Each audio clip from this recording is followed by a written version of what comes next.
So yes, so today we are going to discuss double taxation avoidance agreement. Last క్లాస్లో మనం non resident taxation discuss చేసాం. Non resident taxation కంప్లీట్గా, then move on to double taxation avoidance agreement. So చూడండి guys, మన income ట్యాక్స్లో not only మన Indian income tax అనే కాదు, ఎంటైర్ వరల్డ్ టూ బేసిస్ మీద టాక్సేషన్ అనేది ఉంటుంది. Number 1 source rule, number 2 residence rule. Source rule, resident rule. Resident rule అంటే that income once if you are a resident, say for Indian resident is a Indian resident, section 6 subsection 1 basic conditions, additional conditions అన్ని మనం residential స్టేటస్లో discuss చేసాం కదా. Once if is a resident, he has to pay tax on the global income. Once అతను resident అయితే tax దేని మీద pay చేయాలి? గ్లోబల్ ఇన్కమ్ పే చేయాలి. That is one rule, residence rule. Tax payable on global income. And there is another rule, that is a source rule. That is source rule means income earned in India, income deemed to accrued arised in India అని section 9 మనం చదివాం కదా. Income earned in India అయితే taxable in India irrespective of the residential status. Residential status తో సంబంధం లేదు. Irrespective of the residential status, he has to pay tax in India. Number 1 residence rule, if he is a resident in India, he has to pay tax on the global income. Number 2 source rule. Source rule ఏంటంటే once he is a income earned in India, he has to pay tax in India irrespective of residential status. either residence rule మీద అయినా tax చేస్తారు, source rule మీదైనా tax చేస్తారు. కానీ మన ఇండియాలో మనం ఫాలో అయ్యేది, మ్యాక్సిమం కంట్రీస్ కూడా ఏ ఫాలో అవుతున్నాయి? హైబ్రిడ్ కాన్సెప్ట్ ఫాలో అవుతున్నాయి. హైబ్రిడ్ కాన్సెప్ట్ అంటే రెసిడెన్స్ రూల్ అప్లై అయితే residence rule, source rule apply అయితే సోర్స్ రూల్, రెండూ అప్లై చేస్తున్నాం. ఓన్లీ రెసిడెన్స్ బేసిస్ మీద కాదు ట్యాక్సేషను, ఓన్లీ సోర్స్ బేసిస్ మీద కూడా కాదు ట్యాక్సేషన్. రెసిడెన్స్ బేసిస్ మీద ట్యాక్స్ చేస్తున్నాం, సోర్స్ బేసిస్ మీద ట్యాక్స్ చేస్తున్నాం. దీనివల్ల సమ్ టైమ్స్ ఏమవుతుందంటే ఒకే ఇన్కమ్ని 2 కంట్రీస్ ట్యాక్స్ చేస్తాయి. Because of swords rule and residence rule రెండు అప్లై చేయడం వల్ల డబుల్ ట్యాక్సేషన్ అవుద్ది. Double tax, same income is taxed by the 2 countries అవుతాయి. సో ఆ డబుల్ ట్యాక్సేషన్ని అవాయిడ్ చేయడానికే డిఫరెంట్ కంట్రీస్ అనేది ఏమి ఎంటర్ అవుతాయంటే double taxation avoidance agreement enter అవుతాయి. ఓకే, ఎగ్జాంపుల్ చూడండి. ఇప్పుడు example number 1, say for mister Vinod అనే పర్సన్ రెసిడెంట్ అనుకోండి. మిస్టర్ వినోద్ అనే పర్సన్ రెసిడెంట్. సో 9 months ఇండియాలో వర్క్ చేశాడు. 9 monthsకి ఈచ్ మంత్కి శాలరీ 2 lakhs రూపీస్ వచ్చింది. మొత్తం వినోద్కి 9 months వర్క్ చేసినందుకు 18 lakhs రూపీస్ శాలరీ వచ్చింది. సో 9 months ఇండియాలో వర్క్ చేసిన తర్వాత అతను యుఎస్ఏ వెళ్ళాడు. సో యుఎస్ఏలో ఏమవుతాడు అతను? యుఎస్ఏలో 3 months వర్క్ చేశాడు. 3 monthsకి ఈచ్ మంత్కి 3 lakhs, 9 lakh రూపీస్ వచ్చాయి. సో ఈ 18 lakhs అనేది ఏ ఇన్కము? Indian income. 18 lakhs ఏంటమ్మా? Indian income. అండ్ ఈ 9 lakhs ఏంటి? Foreign income. ఈ 9 lakhs foreign income. But Vinod ఎవరు? రెసిడెంట్. వినోద్ రెసిడెంట్ కాబట్టి Vinod has to pay tax on the global income కదా. అంటే ఇండియాలో ఎర్న్ చేసిన 18 lakhs మీద అండ్ యుఎస్లో ఎర్న్ చేసిన 9 lakhs మీద 18 + 9 రెండింటి మీద 27 lakhs మీద వినోద్ ట్యాక్స్ పే చేయాలి కదా. వినోద్ ఎంత మీద ట్యాక్స్ పే చేయాలి? 27 lakhs మీద ట్యాక్స్ పే చేయాలి. సో ఇప్పుడు ఈ 9 lakhs గురించి చూడండి. యుఎస్లో ఎర్న్ చేసిన 9 lakhs మీద యుఎస్ఏ వాడు ఏం చేస్తాడు? నువ్వు మా కంట్రీలో ఎర్న్ చేసావని సోర్స్ బేసిస్ మీద యుఎస్ఏ వాడు ట్యాక్స్ లెవీ చేస్తాడు. That income 9 lakhs is deemed to accrued arise India అని 9 lakhs మీద యుఎస్ఏ వాడు ట్యాక్స్ లెవీ చేస్తాడు. మన ఇండియా వాడు ఏమంటాడు? సోర్స్ అక్కడ ఉన్న you are Indian resident Vinod అని రెసిడెంట్ బేసిస్ మీద ఇండియా వాళ్ళు ట్యాక్స్ లెవీ చేస్తారు. This lead to double taxation కదా. ఆ 9 lakhs మీద ఇండియాలో ట్యాక్స్ పే చేస్తున్నారు అండ్ యుఎస్ఏలో ట్యాక్స్ పే చేస్తున్నారు. Income tax paid in USA. So double taxed income ఎంతైంది మనకి? 9 lakhs రూపీస్ అనేది డబుల్ ట్యాక్స్డ్ ఇన్కమ్ అయింది. And same income taxation levied by the 2 countries. Understood? అర్థమైంది ఎగ్జాంపుల్? నెక్స్ట్ ఇంకో ఎగ్జాంపుల్ చూద్దాం. అంటే మనం రెసిడెన్స్ బేస్ మీద లెవీ చేసాము, వాళ్ళు ఏ బేసిస్ మీద లెవీ చేశారు, ఫారిన్ కంట్రీ సోర్స్ బేసిస్ మీద లెవీ చేశారు. ఎగ్జాంపుల్ 2 చూడండి. సేఫర్ ఒక నాన్ రెసిడెంట్ ఉన్నాడు. ఎవరమైతేను నాన్ రెసిడెంట్. నాన్ రెసిడెంట్ ఎవరి పాయింట్ ఆఫ్ వ్యూలో నాన్ రెసిడెంట్ అంటే మన ఇండియాకి నాన్ రెసిడెంట్కి ఎవరమ్మా, ఇతను non resident to India, non resident to India, resident to USA. ఎవరికి రెసిడెంట్? Resident to USA. మళ్ళీ ఇక్కడ చూడండి, మనం ఇండియాలో ఉన్న ఒక పర్సన్ ఎవరైతే ఉన్నారో ఒక నాన్ రెసిడెంట్ దగ్గర నుంచి ఒక టెక్నాలజీ బారో చేశారు. టెక్నాలజీ బారో చేయడం వల్ల మనం ఎంత పే చేయాల్సి వస్తుంది, వాడికి 20 lakhs రూపీస్ మనీ పే చేయాల్సి వస్తుంది. 20 lakhs రూపీస్ పే చేయాల్సి వస్తుంటే రాయల్టీ మీద ఎంతమ్మా ట్యాక్స్ రేట్? 115A ప్రకారం ట్యాక్స్ రేట్ ఎంత? 20%. రేట్ ఆఫ్ ట్యాక్స్ ఎంతమ్మా? 20%. టీడీఎస్ డిడక్ట్ చేసి మరీ పేమెంట్ చేసాం. ఓకే, బికాజ్ ఎందుకంటే సెక్షన్ 9లో చెప్తారు కదా, సెక్షన్ 9లో income deemed to accrued arise India అని చెప్పి ఈ 20 lakhs మీద వాడు ఇండియాలో ఏం చేయాలి? నాన్ రెసిడెంట్ ట్యాక్స్ పే చేయాలి. బికాజ్ ఎందుకంటే ఆ 20 lakhs ఇన్కమ్ ఇండియాలో వాడు ఎర్న్ చేశాడు కాబట్టి. ఓకే, మన ఇండియాలో మనం ఏ బేసిస్ మీద లెవీ చేసాం వాడి మీద రాయల్టీ? సోర్స్ బేసిస్ మీద లెవీ చేసాం. మేబీ ఆ నాన్ రెసిడెంట్కి ఇండియాలో హౌస్ ఉండొచ్చు, హౌస్ కూడా ఉండొచ్చు కదా, రాయల్టీ ఏమో సింపుల్గా హౌస్ కూడా ఉండొచ్చు, బిజినెస్ కూడా ఉండొచ్చు. నాన్ రెసిడెంట్కి ఇన్కమ్ ఏం చేయొచ్చు, దాని మీద ఇండియాలో ఏం చేయొచ్చు, వాడు ట్యాక్స్ పే చేయొచ్చు. ఓకే, బట్ ఇప్పుడు ఏమైందంటే such royalty earned in India by the non resident is liable to pay tax in India as per the source rule. ఇండియాలో ఏం చేశారు కాబట్టి సోర్స్ రూల్ మీద ఇండియాలో ట్యాక్స్ పే చేశాడు. కానీ యూఎస్ఏ వాళ్ళు కూడా ట్యాక్స్ లెవీ చేస్తారు కదా ఇన్కమ్ మీద. ఏ బేసిస్ మీద లెవీ చేస్తారు వాళ్ళు? రెసిడెన్స్ రూల్ మీద. Such non resident has to pay tax in USA based on the residence rule. Based on the residence rule. ఇలా మనమేమో సోర్స్ రూల్ బేసిస్ మీద లెవీ చేసి వాళ్ళేమో రెసిడెన్స్ రూల్ మీద లెవీ చేయడం వల్ల మనకేమైంది? ఇన్కమ్ అనేది డబుల్ ట్యాక్సేషన్ జరిగింది కదా. Got it everyone? సో 2 ఎగ్జాంపుల్స్లో అదే కదా మనం చూసింది. ఫస్ట్ ఎగ్జాంపుల్లో మనం రెసిడెన్స్ బేసిస్ మీద, వాళ్ళు ఏ బేసిస్ మీద? సోర్స్ బేస్ మీద. సెకండ్ ఎగ్జాంపుల్లో మనం సోర్స్ బేసిస్ మీద లెవీ చేసాం, వాళ్ళు రెసిడెన్స్ బేసిస్ మీద లెవీ చేస్తారు. This lead to double taxation. So ఇది డబుల్ ట్యాక్సేషన్ అవుతుంది కాబట్టి దీన్ని మనం డెఫినెట్గా మనం ఏం చేయాలి గైస్? అవాయిడ్ చేయాలి. అవాయిడ్ చేయకపోతే అసలు వర్కౌట్ కాదు. అందుకని ఏం చేస్తా అంటే ఇలా ఇండియా ఫారిన్ కంట్రీస్ అనేది డబుల్ ట్యాక్సేషన్ని అవాయిడ్ చేయడానికి వాళ్ళు ఏం ఎంటర్ అవుతారు guys? Double taxation avoidance agreements enter అవుతాయి. ఈ డబుల్ ట్యాక్సేషన్ అవాయిడ్ చేయడానికి డబుల్ ట్యాక్సేషన్ అవాయిడెన్స్ అగ్రిమెంట్లోకి యూజువల్లీ ఎంటర్ అవుతారు. ఓకే, ఇప్పుడు చూడండి గైస్,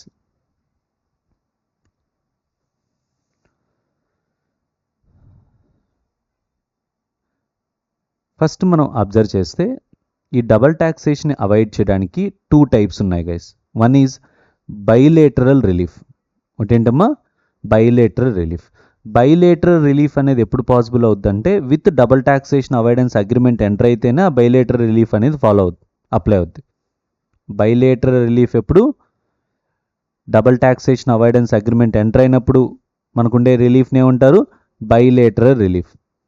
ఇప్పుడు ఇండియాకి యూఎస్ఏకి డబుల్ ట్యాక్సేషన్ అవాయిడెన్స్ అగ్రిమెంట్ ఉంది కాబట్టి దాన్ని ఏమంటాం మనం? బైలేటరల్ రిలీఫ్ ఉంది. అది ఇండియాకి పాకిస్తాన్కి ఏం లేదు, మనకి డబుల్ ట్యాక్సేషన్ అవాయిడెన్స్ అగ్రిమెంట్ లేదు.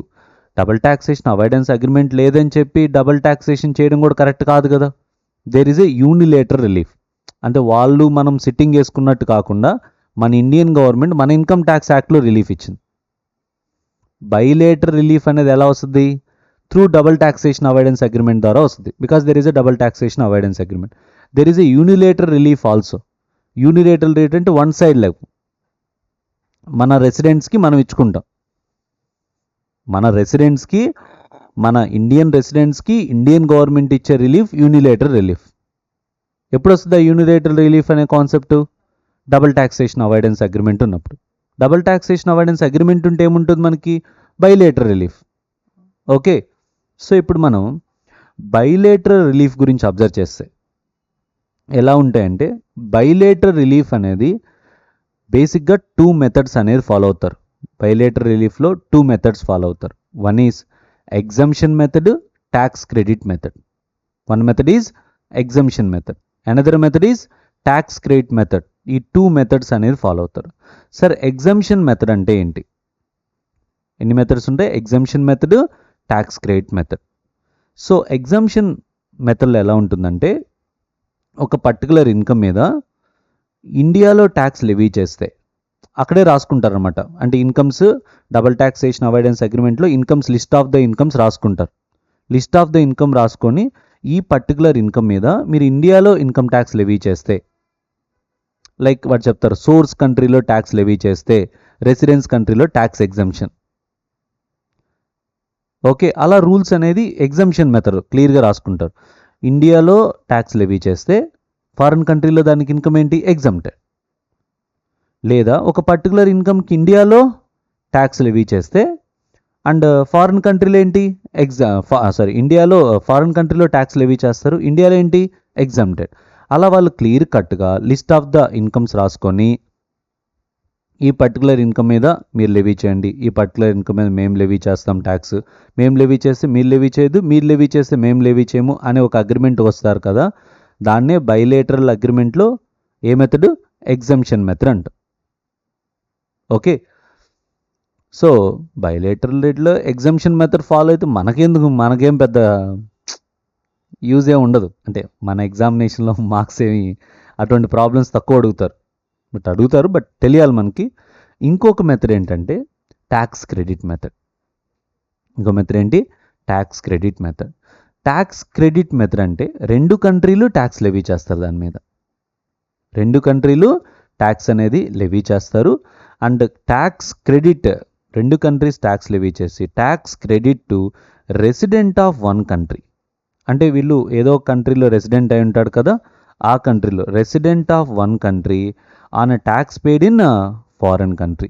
అంటే ఇప్పుడు ఒక పర్టికులర్ ఇన్కమ్ మీద ఇండియాలో ట్యాక్స్ లెవీ చేస్తారు, ఫారెన్ కంట్రీలో. అంటే ఇప్పుడు ఆ ఇన్కమ్ ఉందనుకో గైస్, మనం టోటల్ ఇన్కంలో ఏం చేస్తాము? ఇండియన్ ఇన్కమ్ ఇంక్లూడ్ చేస్తాము, ఫారిన్ ఇన్కమ్, రెండింటి మీద మనం ట్యాక్స్ క్యాలిక్యులేట్ చేసి ఫారెన్లో ఏదైతే ట్యాక్స్ పే చేస్తామో ఆ ఫారెన్లో పే చేసిన ట్యాక్స్ని మనకి క్రెడిట్ ఇస్తారు. ఆ మెథడ్నే ఉంటాం ఫారెన్ ట్యాక్స్ క్రెడిట్ మెథడ్ అంటారు. ట్యాక్స్ క్రెడిట్ మెథడ్ ఆర్ ఇంకోటి ఏమనొచ్చు మనం? ఫారెన్ ట్యాక్స్ క్రెడిట్ మెథడ్ అని కూడా అనొచ్చు. ఎగ్జంప్షన్ మెథడ్ కాదు. ఫారెన్ ట్యాక్స్ క్రెడిట్ మెథడ్ అంటే మొత్తం అందరూ ఇద్దరు కంట్రీలు లెవీ చేస్తారు కానీ ఆ ఇన్కమ్ మీద, బట్ ఫారెన్లో పే చేసిన ట్యాక్స్ మీద ఇండియాలో రెడ్యూస్ చేసుకునే ఫెసిలిటీ ఉంటుంది. Next, tax credit to the resident of 1 country on the tax paid in foreign country. ఇంకోటి ఏంటి గైస్? Unilateral relief. ఎగ్జామ్లో మెయిన్గా majority of problems unilateral relief మీద అడుగుతారు. అంటే డబుల్ ట్యాక్సేషన్ అవాయిడెన్స్ అగ్రిమెంట్ లేదనే చెప్తుంటారు ఎక్కువ. అప్పుడు డబుల్ ట్యాక్సేషన్ అవాయిడెన్స్ అగ్రిమెంట్ లేకపోతే ఏం చేయాలి మీరు? ఇండియన్ ఇన్కము, ఫారిన్ ఇన్కము రెండింటిని ఇంక్లూడ్ చేయాలి మీ ఇన్కంలో. పాకిస్తాన్ నుంచి 10 lakhs వచ్చింది, ఇండియాలో 20 lakhs ఉందనుకోండి. ఆ పాకిస్తాన్ నుంచి వచ్చిన 10 lakhs, ఇండియాలో ఉన్న 20 lakhs Indian income and foreign income, global income మీద ట్యాక్స్ కంప్యూట్ చేయాలి. గ్లోబల్ ఇన్కమ్ మీద ట్యాక్స్ కంప్యూట్ చేసి అప్పుడు దాంట్లో నుంచి మనకు రిలీఫ్ ఇస్తారు. ఆ రిలీఫ్ అనేది double taxed income find out చేసి దాంట్లో ఇండియన్ రేటు, ఫారెన్ రేట్ అంటారు. ఏ rate? Indian rate or foreign rate find out చేసి ఆ డబుల్ ట్యాక్స్డ్ ఇన్కమ్ మీద Indian rate or foreign rate apply చేసి విచ్ ఎవర్ ఈజ్ లోయర్, ఎక్కడ ఏ కంట్రీలో మీరు ట్యాక్స్ తక్కువ కడితే ఆ rate whichever is lower rate apply చేసి మనకు రిలీఫ్ అనేది ఇస్తారు. అది ఎలా చేయాలో మనం చెప్తాము. బట్ ట్యాక్స్ ఏం చేయాలి మీరు? గ్లోబల్ ఇన్కమ్ మీద ట్యాక్స్ క్యాలిక్యులేట్ చేసి మనకి రిలీఫ్ ఇస్తారు. ట్యాక్స్ లయబిలిటీల నుంచి తర్వాత రెడ్యూస్ చేస్తారు. Without double taxation avoidance agreement అయితే యూనిలేటరల్ రిలీఫ్ ఇస్తారు. అది సెక్షన్ 91లో మనకి యూనిలేటరల్ రిలీఫ్ ఇస్తారు. అంటే ఇండియన్ రెసిడెంట్ ఎవరికి ఇస్తారు? అది కూడా మన వాళ్ళకే, మన కంట్రీ వాళ్ళకే కదా ఇచ్చేది, మనం ఫారిన్ వాళ్ళకి ఇస్తామా ఏంటి? Indian resident on tax paid in foreign country in respect of income earned outside India. Indian రెసిడెంట్స్కి ఇస్తారు రిలీఫ్ కూడా on a tax paid in a foreign country in respect of income earned outside India. Outside ఇండియాలో మీరు income earn చేసి దాని మీద ఎక్కడ ఏమైనా ట్యాక్స్ కడితే దానికి ఇండియాలో మనం ట్యాక్స్ పే చేసేటప్పుడు దానికి రిలీఫ్ అనేది ఇస్తాం. అండర్స్టూడ్? ఎస్, అర్థమైంది ఈ chart. Bilateral relief, unilateral relief.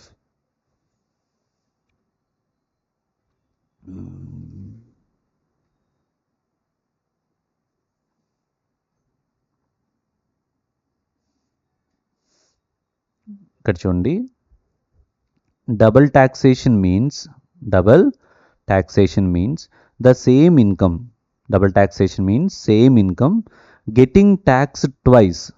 Same income getting taxed twice in the hands of same SSC. Any country tax on the income on the basis of two rule, residence rule and source rule. Double taxation is possible when SSC is a resident of one country, derive income from another country. So ఎప్పుడైతే వాడు ఒక కంట్రీలో resident ఇంకొక వేరే కంట్రీలో income earn చేశారనుకో, obviously there is a possibility of double taxation because resident country tax levy చేస్తారు, source country tax levy చేస్తారు. Mister BB is a resident of India. Derive income from UK. So ఇప్పుడు ఏం చేస్తారు, ఇండియాలో resident country levy చేస్తారు, UK levy చేస్తారు. So then income will be taxed on income on the base of resident rule and UK tax such income on the base of swords rule. It lead to double taxation. So two types of double taxation reliefs are there. One is a unilateral relief and a bilateral relief. Unilateral relief అనేది section 91 కింద ఇస్తారు and section 94 కింద ఇచ్చేది ఎప్పుడు double taxation avoidance agreement ఉంటే మనకి ఇచ్చేది bilateral relief. Bilateral రిలీఫ్లో ఎన్ని మెథడ్స్ ఉన్నాయి మనకి? 2 మెథడ్స్. ఒకటి ఏంటి, tax exemption method, tax credit method. Okay, ఇక్కడ చూడండి ఏమున్నాయి బైలేటరల్ రిలీఫ్లో. ఎగ్జంప్షన్ మెథడ్ అంటే ఏంటి? బైలేటరల్ రిలీఫ్లో ఎగ్జంప్షన్ మెథడ్ అంటే particular income tax only in one country. చెప్పాను కదా, వన్ కంట్రీ మనం చూసాం ఎగ్జాంపుల్. ఇండియా లెవీ చేస్తే ఫారెన్లో ఉండదు, ఫారెన్లో లెవీ చేస్తే ఇండియా, అలా వాళ్ళ అగ్రిమెంట్లో రాసుకుంటారు. Income particular income is taxed only in one country. Tax credit method అంటే income is taxed in the both the countries but country of resident give credit of the tax charged in the source country. So మనం ఇండియాలో నేను resident అనుకో, ఫారెన్లో income earn చేసి ఫారెన్లో tax pay చేశాను అనుకోండి, ఇప్పుడు నాకేమిస్తారు? క్రెడిట్ ఇస్తారు. అంటే ఫారెన్లో పే చేసిన ట్యాక్స్కి నేను ఇండియాలో నాకు క్రెడిట్ ఇస్తారు. రెసిడెంట్ కంట్రీ అనేది రిలీఫ్ ఇస్తారు. Resident country will give tax credit for the taxes paid in source country. And relief కూడా ఎలా ఉంటుంది? Tax amount in India, tax amount in foreign which ever is lower. అంటే రెండింటిని income include చేసి tax liability calculate చేస్తారు. చేసిన తర్వాత ఇండియాలో ఆ particular double tax rate income మీద ఇండియాలో ఎంత ట్యాక్స్ పే చేస్తారు, ఫారెన్లో ఎంత ట్యాక్స్ పే చేస్తారు, విచ్ ఎవర్ ఈజ్ లోయర్. అంటే ఫర్ ఎగ్జాంపుల్ సింపుల్గా చెప్తా చూడండి, మీరు ఇండియాలో ట్యాక్స్ రేట్ 10% దాని మీద, ఫారెన్లో 20% మీకు పే చేసిన, ఫారెన్లో మీరు 20% పే చేసినా మనకు రిలీఫ్ ఎంత వస్తుంది? ఓన్లీ 10% వస్తుంది. సేఫర్ ఇన్ ద ఉల్టా కేసులో ఇండియాలో 20% రేట్ దాని మీద పడుతుంది, ఫారెన్లో మీరు పే చేసినంత 10. వాడేమంటాడు, నీకు ఫారెన్లో పే చేసిన 10%ఏ కదా, విచ్ ఎవర్ ఈజ్ లోయర్. ఎంత? 10% వస్తుంది. అంటే foreign rate, Indian rate, whichever is లోయరే మనకు క్రెడిట్ వస్తుంది. ఇదే ట్యాక్స్ క్రెడిట్ మెథడే మనం యూనిలేటర్లో కూడా అదే ఛాయలు ఉంటాయి మనకి, అదే ఉంటుంది. బట్ అది వేరు, ఇది వేరు.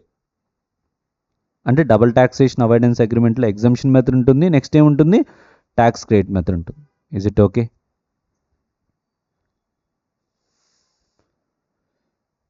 గైస్ చూద్దాం సెక్షన్ 90. ఇప్పుడు మనం డిస్కస్ చేసేదంతా దేని గురించి? బైలేటరల్ గురించి డిస్కస్ చేస్తున్నాం. తర్వాత దేని గురించి? యూనిలేటరల్ గురించి డిస్కస్ చేద్దాం. గైస్ మేజర్గా డబుల్ టాక్సేషన్ అవాయిడెన్స్ అగ్రిమెంట్స్ ఎందుకు ఎంటర్ అవుతారు? డబుల్ ట్యాక్సేషన్ అవాయిడెన్స్ అగ్రిమెంట్స్ అనేది డెఫినెట్గా డబుల్ ట్యాక్సేషన్ని అవాయిడ్ చేయడానికి ఎంటర్ అవుతారు. That is a fundamental rule. Section 90 double taxation avoidance agreements అన్ని డెఫినెట్గా డబుల్ ట్యాక్సేషన్ అవాయిడ్ చేయడానికి ఎంటర్ అవుతారు. But one thing you have to remember, not just for double taxation avoid చేయడానికి కాదు. In addition to that, exchange of information, ఆ two countries మధ్య information exchange కోసం కూడా డబుల్ ట్యాక్సేషన్ అవాయిడెన్స్ అగ్రిమెంట్ అవుతారు.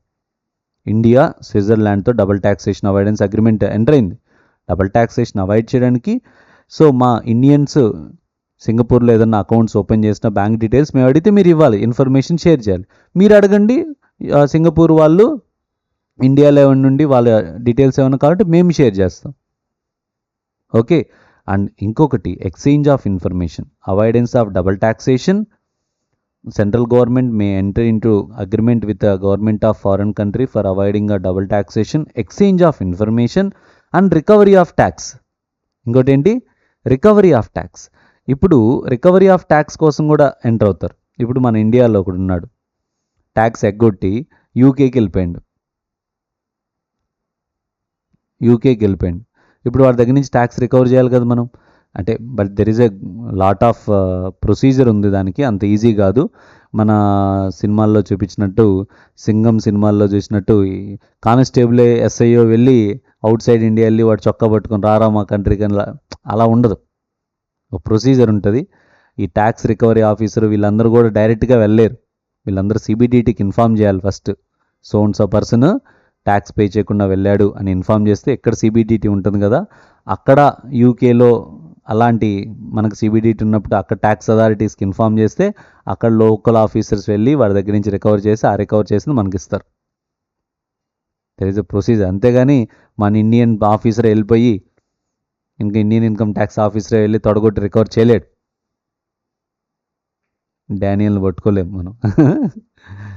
So అంటే అలా రికవరీ ఆఫ్ ఇన్కమ్ ట్యాక్స్ కోసం కూడా మనం డబుల్ ట్యాక్సేషన్ అవాయిడెన్స్ అగ్రిమెంట్ అవుతాం. So 3 purpose guys. One is to avoid double taxation, sharing of information, exchange of information, and another to recovery of taxes, recovery of income tax. Okay. Second guys ఇక్కడ మీరు observe చేస్తే double taxation avoidance agreement ఉంది and income tax ఉంది. Double taxation avoidance and income tax. There is a conflict. Double taxation avoidance అగ్రిమెంట్కి income tax యాక్ట్కి conflict వచ్చింది. ఇంతకుముందు కూడా మనం డిస్కస్ చేసాం, టీడీఎస్లో కూడా ఒక పాయింట్లో వస్తుంది. డబుల్ ట్యాక్సేషన్ అవాయిడెన్స్ అగ్రిమెంట్కి ఇన్కమ్ ట్యాక్స్ కాన్ఫ్లిక్ట్ వస్తే అన్డౌటెడ్లీ మనకి డబుల్ ట్యాక్సేషన్ అవాయిడెన్స్ అగ్రిమెంటే అప్లై అవుతుంది. జనరల్ వర్సెస్ స్పెసిఫిక్ కాదు. Double taxation avoidance agreement override the income tax act. So అందుకని కాన్ఫ్లిక్ట్లో కూడా ఇప్పుడు ఏం చెప్తా అంటే, which is a more favourable to the assessee take up చేయండి, అది వాడి choice. Double taxation avoidance agreement 10% rate చెప్తుంది, ఇన్కమ్ ట్యాక్స్ యాక్ట్ 20% రేట్ చెప్తుంది. ఏది ఫాలో అవుతాం? Which is beneficial to the SSC, which is beneficial to the SSC. ఇక్కడ if there is a double taxation avoidance agreement, then double taxation avoidance provisions will override the income tax act to the extent they are more beneficial to the SSC. ఎలా override చేస్తారు? ఓవర్రైడింగ్ effect ఉంటుంది, but to the extent it is beneficial to the SSC only, డిపార్ట్మెంట్కి beneficial కాదు. So the provisions of double taxation avoidance agreement and income tax act more beneficial provisions అనేది ఎస్ఎస్సికి apply అవుతాయి. More beneficial provisions అనేది apply అవుతాయి. But ఇక్కడ ఒక point మీరు observe చేయాల్సింది ఏంటి, ఇక్కడ ఎక్సెప్ట్ గార్ ప్రొవిజన్స్ అని ఉన్నాయి. ఆ ఎక్సెప్ట్ గార్ ప్రొవిజన్స్ అనేది మనం చూద్దాం. అంటే గార్ ప్రొవిజన్స్ని double taxation avoidance agreement override చేయలేదు. గార్ ప్రొవిజన్స్ని కావాలంటే నోట్ పాయింట్లో రాయండి. GAAR provisions, income double taxation avoidance agreement cannot override GAAR. Double taxation avoidance agreement cannot override గార్.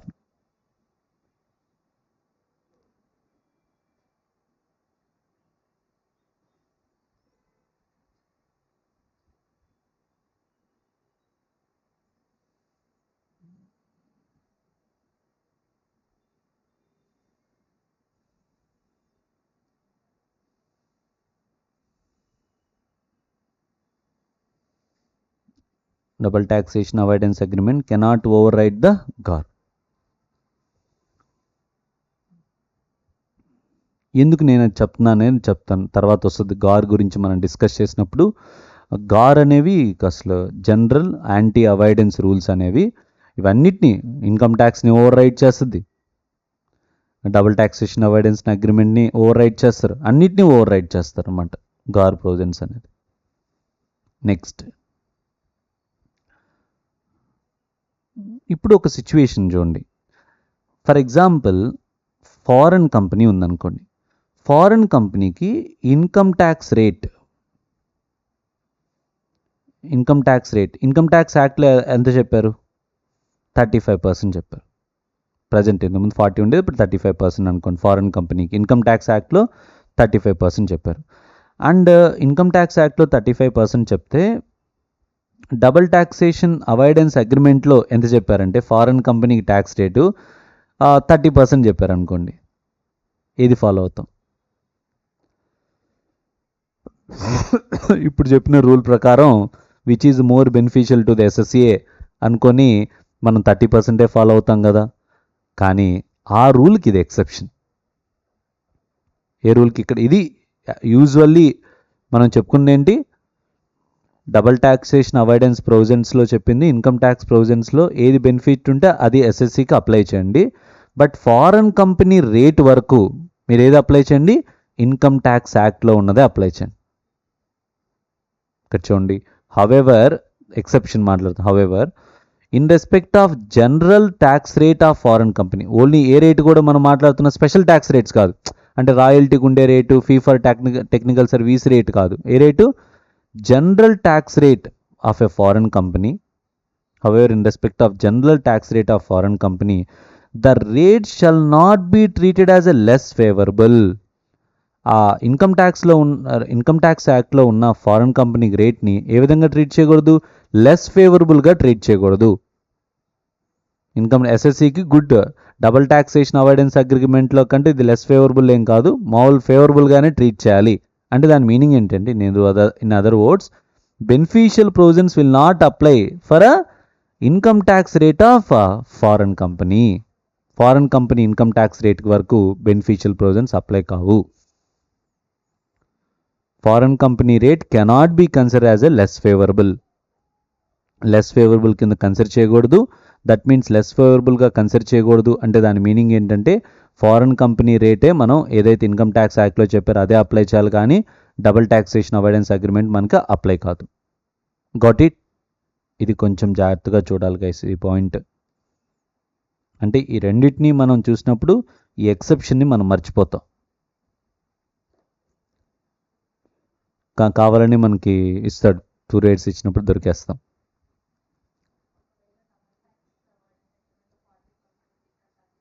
ఇదే తీసుకో 35%. అది అంటే దీనికంటే తక్కువ తీసుకోకూడదని.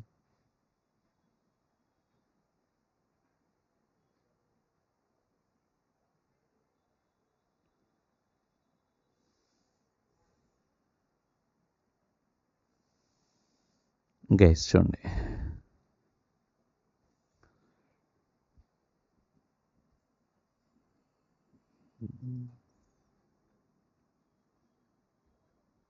డిఫరెంట్ కేసెస్ చెప్తున్నాను చూడండి. ఇండియాలో మనం సింగపూర్ కంపెనీకి రాయల్టీ పే చేస్తున్నాం అనుకోండి. ఇప్పుడు ఈ రాయల్టీ గురించి డిస్కషన్. ఇన్కమ్ ట్యాక్స్ రేట్ ఎంత ఉంది? 115A కింద అంటే 20%. ఇన్కమ్ ట్యాక్స్ రాయల్టీ మీద ఎంత ఉంది గైస్? రాయల్టీ మీద ఇన్కమ్ ట్యాక్స్ రేట్ ఎంత ఉంది? 20% ఉంది. 20% ఉంటే డబుల్ టాక్సేషన్ అవాయిడెన్స్ అగ్రిమెంట్లో రాయల్టీ ఎంత ఉంది? 5% ఉంది. డబుల్ టాక్సేషన్ అవాయిడెన్స్ అగ్రిమెంట్లో ఎంత ఉంది? 5% ఉంది. ఏది తీసుకోవాలి మనం? Which is more beneficial to the SSC కదా. ఏ రేట్ తీసుకుంటాం? డబుల్ టాక్సేషన్ అవాయిడెన్స్ అగ్రిమెంట్లో ఉన్న 5% తీసుకుంటాం. అంటే ఒకటి మీరు ఇక్కడ ఏం చేయాలంటే, సింగపూర్ పర్సన్ కదా ఇచ్చేది మనం. ఎవరిది? ఇండియాకి సింగపూర్కు ఉన్న డబుల్ టాక్సేషన్ అవాయిడెన్స్ అగ్రిమెంట్లో డబుల్ టాక్సేషన్ అవాయిడెన్స్ అగ్రిమెంట్ ప్రకారం సింగపూర్ వాడు ఏం చేస్తా అంటే మనం చెప్తాం మా ఇన్కమ్ ట్యాక్స్ ప్రకారం 20% అంటాం. మన ఇన్కమ్ ట్యాక్స్ అథారిటీస్ అంతా నువ్వు రాయల్టీ మీద 20% పే చేయాలంటావు. వాడు వచ్చేమంటాడు, చూడు మీ కంట్రీకి మా కంట్రీకి డబుల్ ట్యాక్సేషన్ అవాయిడెన్స్ అగ్రిమెంట్ ఉంది, ఆ డబుల్ ట్యాక్సేషన్ అవాయిడెన్స్ అగ్రిమెంట్లో 5% చెప్పారు కాబట్టి నాకు 5% అప్లై చేయాలి మీరు ట్యాక్స్ రేటు అని చెప్తే మనమే అడుగుతామంటే మన ఇన్కమ్ ట్యాక్స్ అథారిటీస్ సరే నువ్వు ఆ కంట్రీకి సంబంధించినోడు అని అక్కడ మీరు ట్యాక్స్ రెసిడెంట్ సర్టిఫికేట్ తీసుకోరా అంటారు. అంటే డబుల్ ట్యాక్సేషన్ అవాయిడెన్స్ అగ్రిమెంట్లో ఉన్న బెనిఫిట్ మీకు రావాలి అంటే ఏ పర్టికులర్ కంట్రీకి సంబంధించిన వాడో మన ఇండియన్ ఆఫీసర్స్ ఆ కంట్రీకి సంబంధించిన ట్యాక్స్ రెసిడెంట్ సర్టిఫికేట్ అడుగుతారు. To avail benefit under double taxation avoidance agreement, such person has to provide tax resident certificate. ఏం ప్రొవైడ్ చేయాలమ్మా? ట్యాక్స్ రెసిడెంట్ సర్టిఫికేట్ అనేది ప్రొవైడ్ చేయాలి. అండర్స్టూడ్? కేస్ 1 అది. కేస్ 2 చూడండి. ఇన్కమ్ ట్యాక్స్ రేట్ ఎంత ఉంది? 20% ఉంది. డబుల్ ట్యాక్సేషన్ అవాయిడెన్స్ అగ్రిమెంట్లో రేట్ ఎంత ఉంది? 15% ఉంది. ఏది బెనిఫిషియల్? సరే ఒక నిమిషం, 25% అనుకోండి. డబుల్ ట్యాక్సేషన్ అవాయిడెన్స్ అగ్రిమెంట్లో ఎంత ఉంది? 25% ఉంది. ఏది బెనిఫిషియల్ మనకి? డెఫినెట్గా మనకి డబుల్ ట్యాక్సేషన్ అవాయిడెన్స్ అగ్రిమెంట్లో ఉన్న రేటే ఇన్కమ్ ట్యాక్స్ రేటే బెనిఫిట్ కాబట్టి ఇన్కమ్ ట్యాక్స్ రేటే తీసుకుంటాం, which is more favourable. Income tax rate royalty మీద 20% ఉంది. డబుల్ ట్యాక్సేషన్ అవాయిడెన్స్ రేట్ ఎంత ఉంది? 10% ఉంది. ఏది తీసుకుంటాం మనం? 10% తీసుకుంటాం. ఇక్కడ ఇంకో క్లారిటీ మీకు ఇస్తున్నాను. ఇంకో క్లారిటీ ఏంటంటే సమ్టైమ్స్ మీకు ఏ రేట్ అప్లై అయింది? Double taxation avoidance agreement rate apply అయింది అనుకోండి, మీరు దానికి మళ్ళీ tax specified in double taxation avoidance agreement is not subject to surcharge and health and education cess. ఏం అప్లై కాదు? Surcharge and health and education cess apply కాదు. స్పెసిఫిక్గా చెప్తే డబుల్ ట్యాక్సేషన్ అవాయిడెన్స్ అగ్రిమెంట్లో చెప్తే మళ్ళీ అప్లై అవుద్ది. యూజువల్లీ మన ఇన్కమ్ ట్యాక్స్ రేట్ మీద హెల్త్ అండ్ ఎడికెన్సెస్ సర్చార్జ్ అప్లై చేస్తాం, కానీ ఆ డబుల్ ట్యాక్సేషన్ అవాయిడెన్స్ అగ్రిమెంట్లో రేట్ మనం తీసుకున్నప్పుడు వాడు స్పెసిఫిక్గా చెప్తేనే మనం అవి అప్లై అవుతాయి, చెప్పకపోతే అప్లై కావు.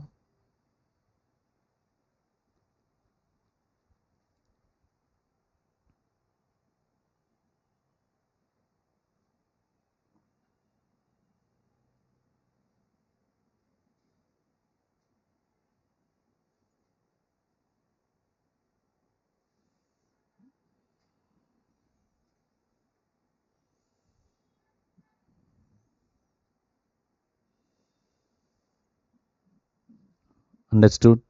అర్థమైంది? ఎక్కడ డౌట్ ఏమైనా ఉందా? ఇక్కడ కొంచెం ఫారెన్ కంపెనీ దగ్గరే జాగ్రత్తగా ఉండాలి. ఫారెన్ కంపెనీ రేట్ని అంటే మనకి ఏంటంటే సార్ లెస్ ఫేవరబుల్, మనకి డబుల్ ట్యాక్స్ మనం ఏమని క్లెయిమ్ చేస్తామంటే ఇన్కమ్ ట్యాక్స్ యాక్ట్ నాకు లెస్ ఫేవరబుల్గా ఉంది, ఇన్కమ్ ట్యాక్స్ యాక్ట్ లెస్ ఫేవరబుల్గా ఉంది కాబట్టి డబుల్ ట్యాక్సేషన్ అవాయిడెన్స్ అగ్రిమెంట్ నేను తీసుకుంటాను అంటాం. తీసుకోవచ్చు, ఎస్ఎస్సి తీసుకోవచ్చు. SSC can take a benefit of double taxation avoidance agreement if income tax provisions are less favorable to him. అయితే మనం సింపుల్గా which is beneficial to the SSC అని చదువుకున్నాం. కానీ foreign company tax rate is not consider as a less favourable కింద తీసుకోవద్దు. అంటే less favourable కింద తీసుకోవద్దు అంటే ఆ రేట్ ఏది చెప్పినా నీకు అంటే నిజంగా అది నీకు ఫేవరబుల్ కాదు, ఫేవరబుల్ కాకపోయినా నీకు అదే రేటు పే చేయాలి. అది exception. Is it okay? But obviously అది ఏ ఇన్కమ్ మీద అప్లై అవుద్ది? General income rate.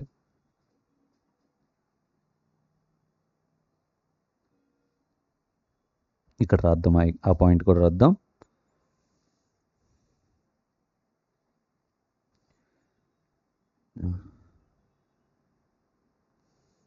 General rate specified in double taxation avoidance agreement for foreign company, for a foreign company.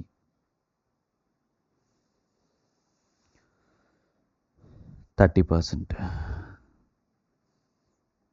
Foreign company tax rate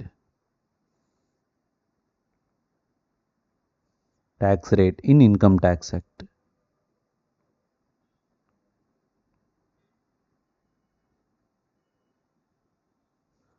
foreign tax rate in income tax act 35%. అప్పుడు ఏం చేయాలి మనం? ఏ rate apply అవుతుంది? Double ట్యాక్సేషన్దా మామూలు income ట్యాక్స్లో చెప్పిన రేటా? Income ట్యాక్స్లో rate చెప్పిన రేటే apply అవుతుంది మనకి.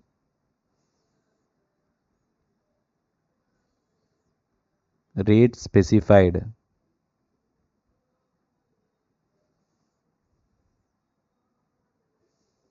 Income tax applicable.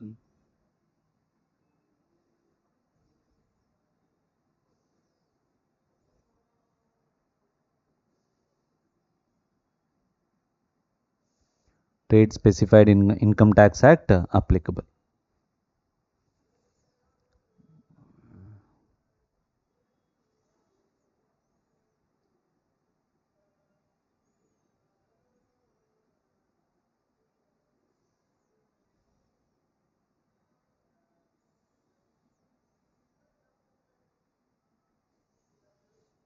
Okay guys, yes.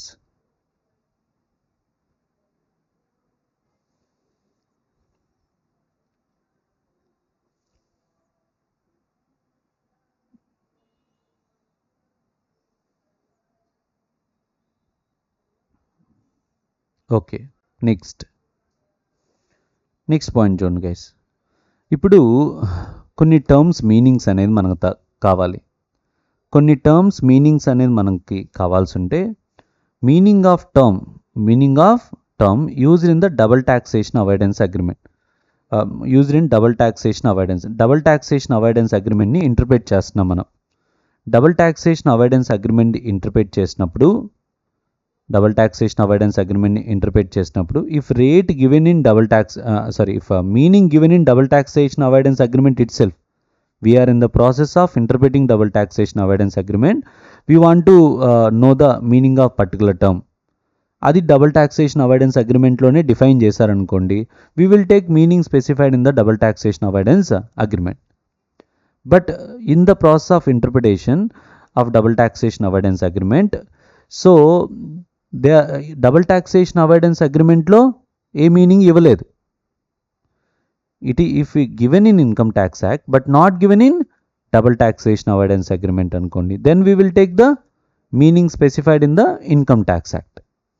And there is a situation the particular term not defined in income tax as well as double tax. If it is not given in income tax act and double taxation avoidance agreement ఎక్కడ ఇవ్వలేకపోతే అప్పుడు నోటిఫికేషన్లు ఎక్కడైనా explain చేస్తుంటే ఆ notification meaning అనేది మనం తీసుకుంటాం. And one more thing guys, double taxation avoidance agreement benefit మనకు రావాలి అంటే ఒక పర్టికులర్ ఇప్పుడు ఫారెన్ కంట్రీకి సంబంధించిన ఒక person double taxation avoidance agreement benefit రావాలి అనుకున్నానంటే డెఫినెట్గా అతను మనకి ఏం ప్రొవైడ్ చేయాలన్నాను? Tax residence certificate. Non resident example మనం చెప్పి non resident, a foreign country non resident can claim relief under double taxation avoidance agreement only after furnishing tax resident certificate. Tax resident certificate along with the following information. ఎవరు అక్కడ ఏదైతే Singapore నుంచి వచ్చిందనుకో, సింగపూర్లో tax authorities ఉంటారు కదా, అక్కడ tax resident certificate ఇస్తారు. అంటే నేను సింగపూర్ సంబంధించిన పర్సన్నే అని. అలాంగ్ విత్ దట్ స్టేటస్, అక్కడ రెసిడెంటా నాన్ రెసిడెంటా స్టేటస్ అండ్ నేషనాలిటీ. ఆబ్వియస్లీ యాక్చువల్గా ట్యాక్స్ రెసిడెన్స్ సర్టిఫికేట్లోనే ఆ డీటెయిల్స్ అన్నీ ఉంటాయి, బట్ స్పెషల్గా మళ్ళీ ఇన్ఫర్మేషన్ ఏమి ఉండాలి అని చెప్తున్నారు. అలాంగ్ విత్ ఫాలోయింగ్ ఇన్ఫర్మేషన్ అంటున్నారు, కానీ అవన్నీ ట్యాక్స్ రెసిడెన్స్ సర్టిఫికేట్లోనే ఉంటాయి details. Status, nationality, that means Indian citizen of a citizen అని. నెక్స్ట్ ట్యాక్స్ ఐడెంటిఫికేషన్ నెంబర్, మనకు పాన్ ఉన్నట్టే ఫారిన్ కంట్రీలో tax identification number. Period for which resident status is applicable, అక్కడ రెసిడెంటా నాన్ రెసిడెంటా ఇచ్చినప్పుడు ఏ పీరియడ్కి ఇస్తున్నాడు. Next address outside India, వాడి అడ్రస్ కూడా అవుట్ సైడ్ ఇండియా, వాడు ఎక్కడున్నా అడ్రస్ కూడా ఇస్తారు. Status, nationality and period for which his residential status is determine, tin number and address outside India. ఈ డీటెయిల్స్ అనేది ఉంటాయి ట్యాక్స్ రెసిడెంట్ సర్టిఫికేట్లో. Guys understood? సో ఇప్పుడు మనం డిస్కస్ చేస్తుంది ఏంటి? సెక్షన్ 90 బైలేటరల్ అగ్రిమెంట్స్ గురించి వస్తున్నాం. బైలేటరల్ అగ్రిమెంట్లో ఏది కంప్లీట్ అయింది? సెక్షన్ 90 కంప్లీట్ అయింది. సెక్షన్ 90 మనం చెప్పేది ఏంటంటే one foreign country one Indian country వేరే అదర్ ఫారెన్ కంట్రీతో ఎంటర్ అవుతారు. Central government May enter into agreement with the government of foreign country. దాన్ని మనం double taxation avoidance agreement section 90 కింద. Got it. నెక్స్ట్ 90A అనే ఒక సెక్షన్ ఉంది. 90A మీరు observe చేస్తే 90A section 90A specified association. 90A అనేది ఏంటమ్మా? Specified association of India. 90A అయితే specified association of India. For example specified association of India అంటే ఫర్ ఎగ్జాంపుల్ ఆర్బీఐ అనుకోండి. అండ్ ఫారెన్ కంట్రీలో సంబంధించిన specified association of India can enter into agreement with the specified association of foreign country. ఇందాక చెప్పిన ఏంటి? Central government foreign కంట్రీతో enter అవుతుంది. But ఇప్పుడు ఏంటి? One specified authority of A India enter agreement with another specified authority of A foreign country. మన ఇండియాకి సంబంధించిన RBI అనేది ఫారెన్ కంట్రీకి సంబంధించిన federal bank, USA federal bank, అలా federal bank one association RBI. Specified association of foreign country, central government may adopt implementation of such agreement, and specified association means association function under any law, example RBI.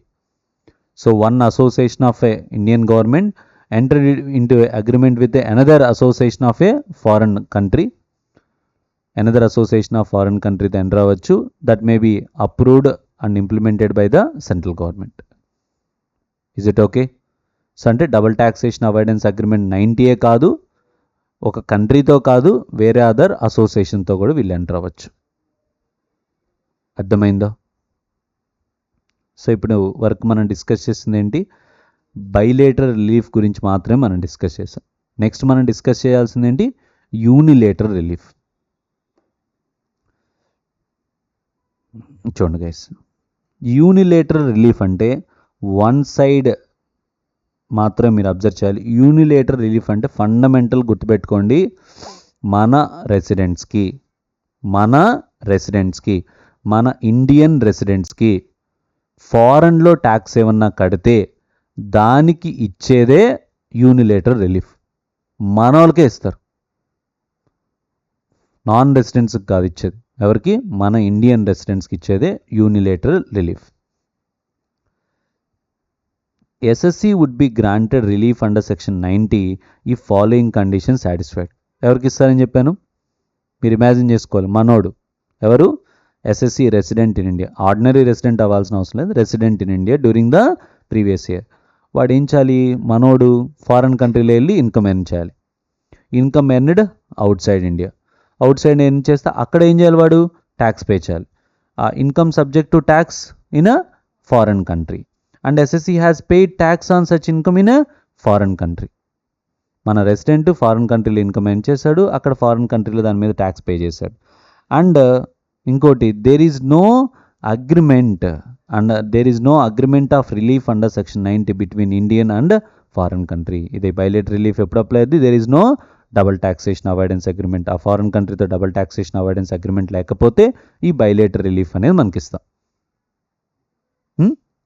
Unilateral relief అనేది ఇస్తాం. Sir ఎలా చేయాలి calculation? ఏం లేదు. ఇప్పుడు resident, నువ్వు imagine చేసుకోండి.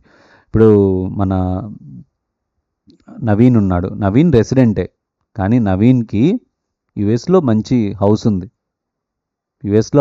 దాని నుంచి యుఎస్ హౌస్ నుంచి రెంటల్ ఇన్కమ్ వస్తుంది.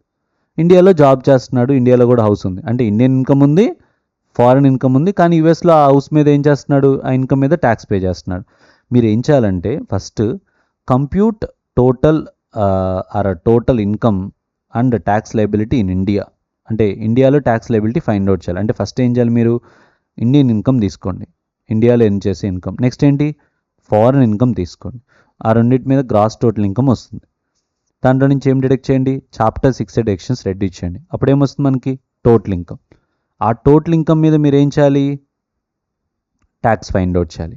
ట్యాక్స్ ఇంక్లూడింగ్ సర్చార్జ్ అవన్నీ వేసి ట్యాక్స్ లయబిలిటీ ఫైండ్ అవుట్ చేయండి. ఓకేనా? సో ఆ ట్యాక్స్ లైబిలిటీలో నుంచి మీకు ఏమివ్వండి, రిలీఫ్ ఇవ్వండి. రిలీఫ్ అండర్ సెక్షన్ 91 రెడ్యూస్ చేయండి, అప్పుడు మనకి నెట్ ట్యాక్స్ పేయబుల్ వస్తుంది. రిలీఫ్ ఎలా ఇస్తారు సార్? రిలీఫ్ అనేది మీరు సపరేట్ వర్కింగ్ నోట్లో రిలీఫ్ అనేది చేయాలి.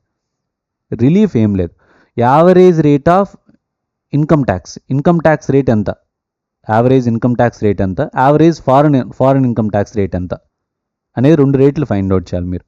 ఒకటి ఏంటమ్మా, ఫస్ట్ మీరు ఏంటంటే ఈ రిలీఫ్ ఎలా వస్తుందంటే మీరు అంటే ఫస్ట్ థియరీ చెప్తున్నాను, ప్రాబ్లం చేస్తే పిచ్చలైట్గా ఉంటుంది. ఫస్ట్ మీరు ఏం ఐడెంటిఫై చేయాలి, డబుల్ ట్యాక్స్డ్ ఇన్కమ్ని ఐడెంటిఫై చేయాలి.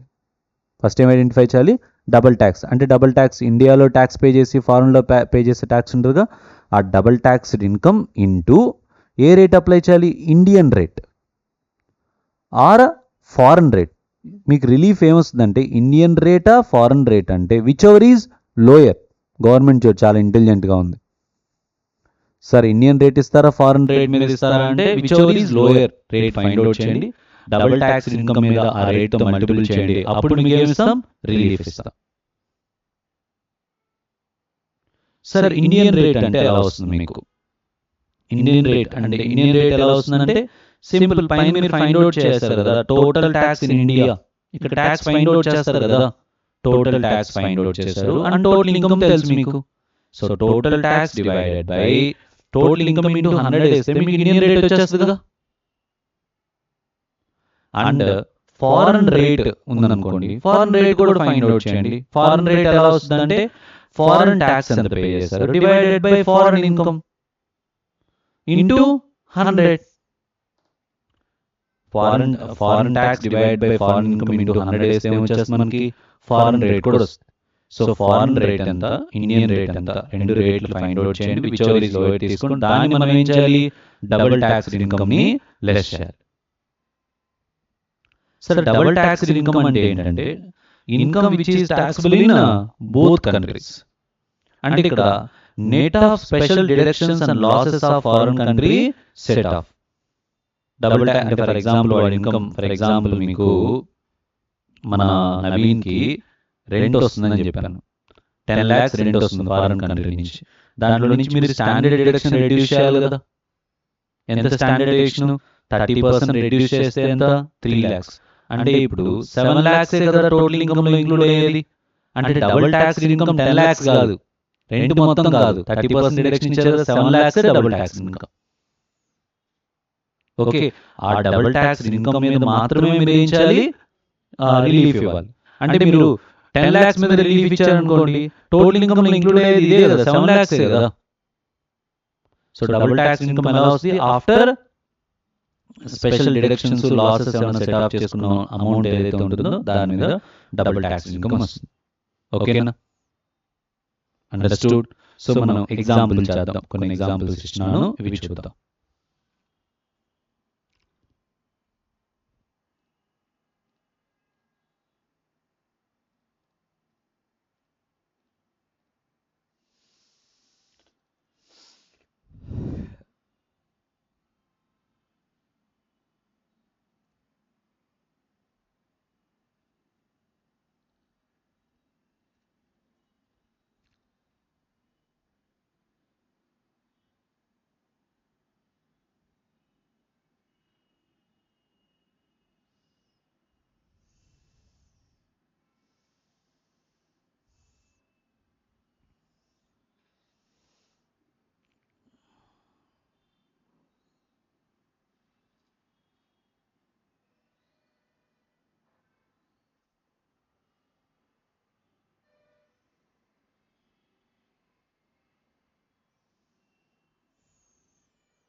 గైస్ ప్రాబ్లం చేద్దాం మనం.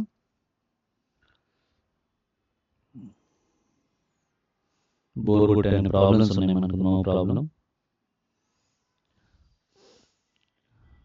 సో మిస్టర్ రోహిత్ ఎవరు, Indian resident. Income earned in India 5 lakhs, income earned in Pakistan 4 lakhs, tax paid and deducted in foreign country ఎంత, 40,000.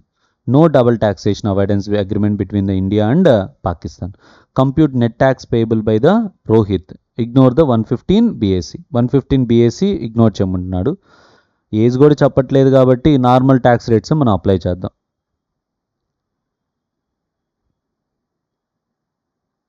కంపిటీషన్ ఆఫ్, ఫస్ట్ ఏం చేయాలి మనం, టోటల్ ఇన్కమ్ ఫైండ్ అవుట్ చేయాలి. Computation of total income of mister Rohit. So total income find out చేసేటప్పుడు income in India, ఇండియాలో ఎంత వచ్చింది, ఏ ఇన్కమో చెప్పట్లేదు, జస్ట్ ఇండియాలో ఇన్కమ్ అంటున్నారు. ఎంత, 5 lakhs.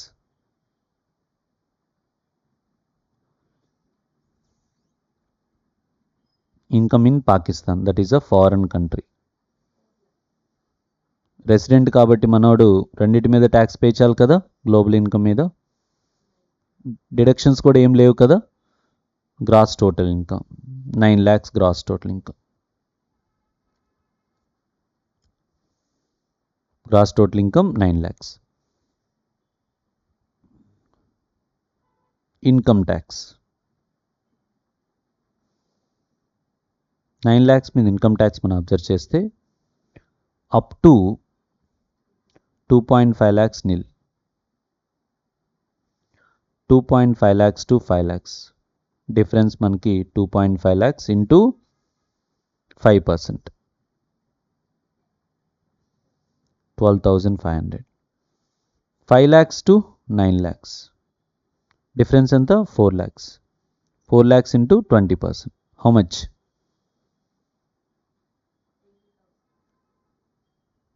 80,000. Total 92,500. 92,500 up to 2.5 lakhs nil, 2.5 lakhs to 5 lakhs 12,500. 5 to 9 lakhs మనం అబ్జర్వ్ చేస్తే మనం క్యాలిక్యులేట్ చేసాం 92,500. దీనికి మనం ఏం యాడ్ చేయాలి, మనం హెల్త్ అండ్ ఎడ్యుకేషన్ సెస్.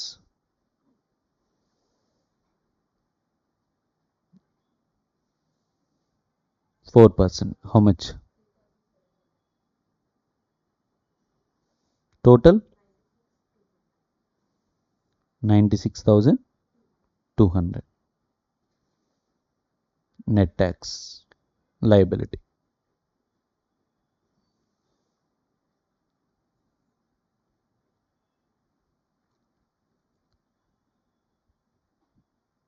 ఓకేనా, ఇన్కమ్ ట్యాక్స్ ఫైండ్ అవుట్ చేసాం, net tax liability find out. ఇప్పుడు ఈ నెట్ ట్యాక్స్ లైబిలిటీలో నుంచి మనం ఏం ఇవ్వాలి guys, relief, less relief under section 91. Section 91 కింద మనం రిలీఫ్ అనేది ఇవ్వాలి. వర్కింగ్ నోట్ నెంబర్ 1 కింద క్యాలిక్యులేట్ చేద్దాం, రిలీఫ్ క్యాలిక్యులేట్ చేద్దాం. చాలామంది రిలీఫ్లో చేసే ఒక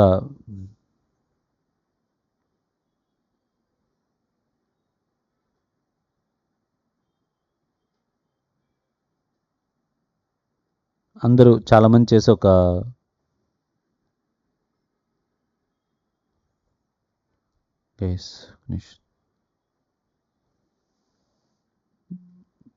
వన్ మినిట్ రిలీఫ్ పాయింట్లో చేసే ఒక బిగ్ మిస్టేక్ ఏంటంటే, అందరు చేసే రిలీఫ్లో మిస్టేక్, ఇప్పుడు ఏం చేస్తారు, ఆల్రెడీ సార్ ఫారెన్ కంట్రీలో ట్యాక్స్ కట్టాడు, ఎంత కట్టాడు అని చెప్పాడు, ఫారెన్ కంట్రీలో ఎంత ట్యాక్స్ కట్టాడు, 40,000 కట్టాడు, అది రెడ్యూస్ చేస్తే డైరెక్ట్గా సరిపోద్ది కదా.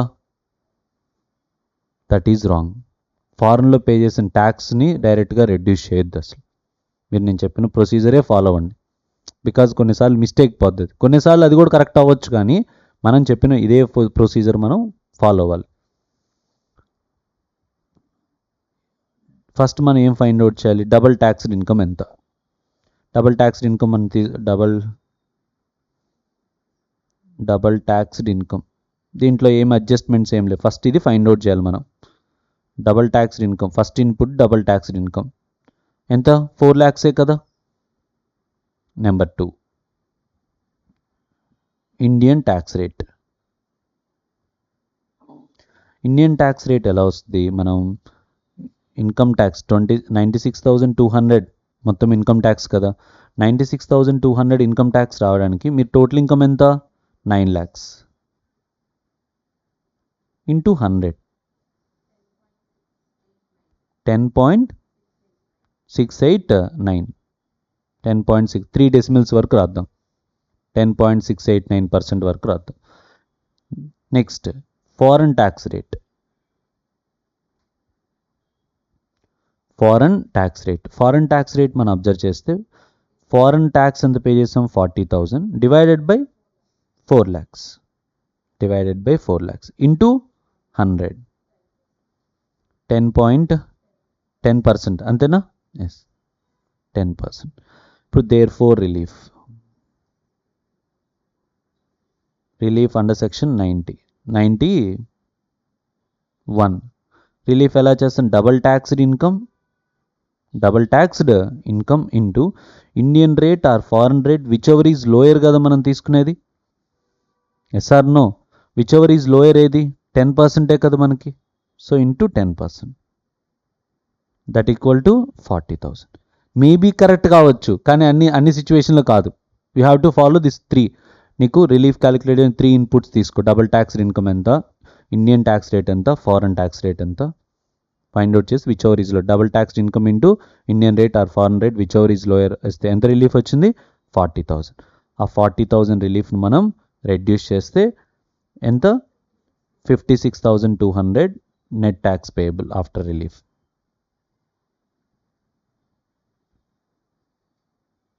Net tax payable after relief.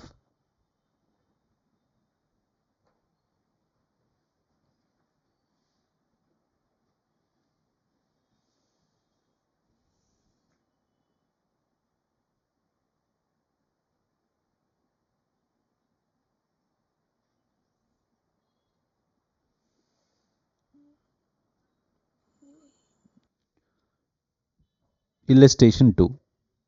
Suppose in example 1, income from Pakistan is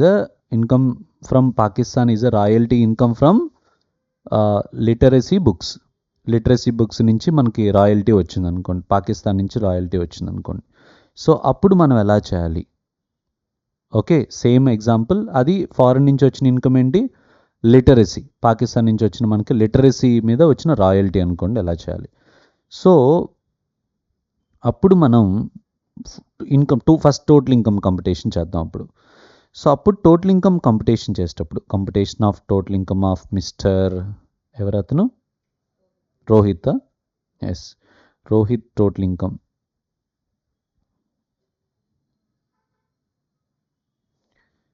total income of Rohit చేసేటప్పుడు ఇండియన్ ఇన్కమ్ 5 lakhs కదా. పాకిస్తాన్ నుంచి వచ్చే ఇన్కమ్ ఏంటి? రాయల్టీ. పాకిస్తాన్ ఇన్కమ్ రాయల్టీ ఎంత వచ్చింది? రాయల్టీ మనకి 4 lakhs రాయల్టీ వచ్చింది. సో ఇప్పుడు gross total income. How much gross total income? 9 lakhs gross total income. So మీకు కొంచెం గుర్తుంటే డిడక్షన్స్లో 80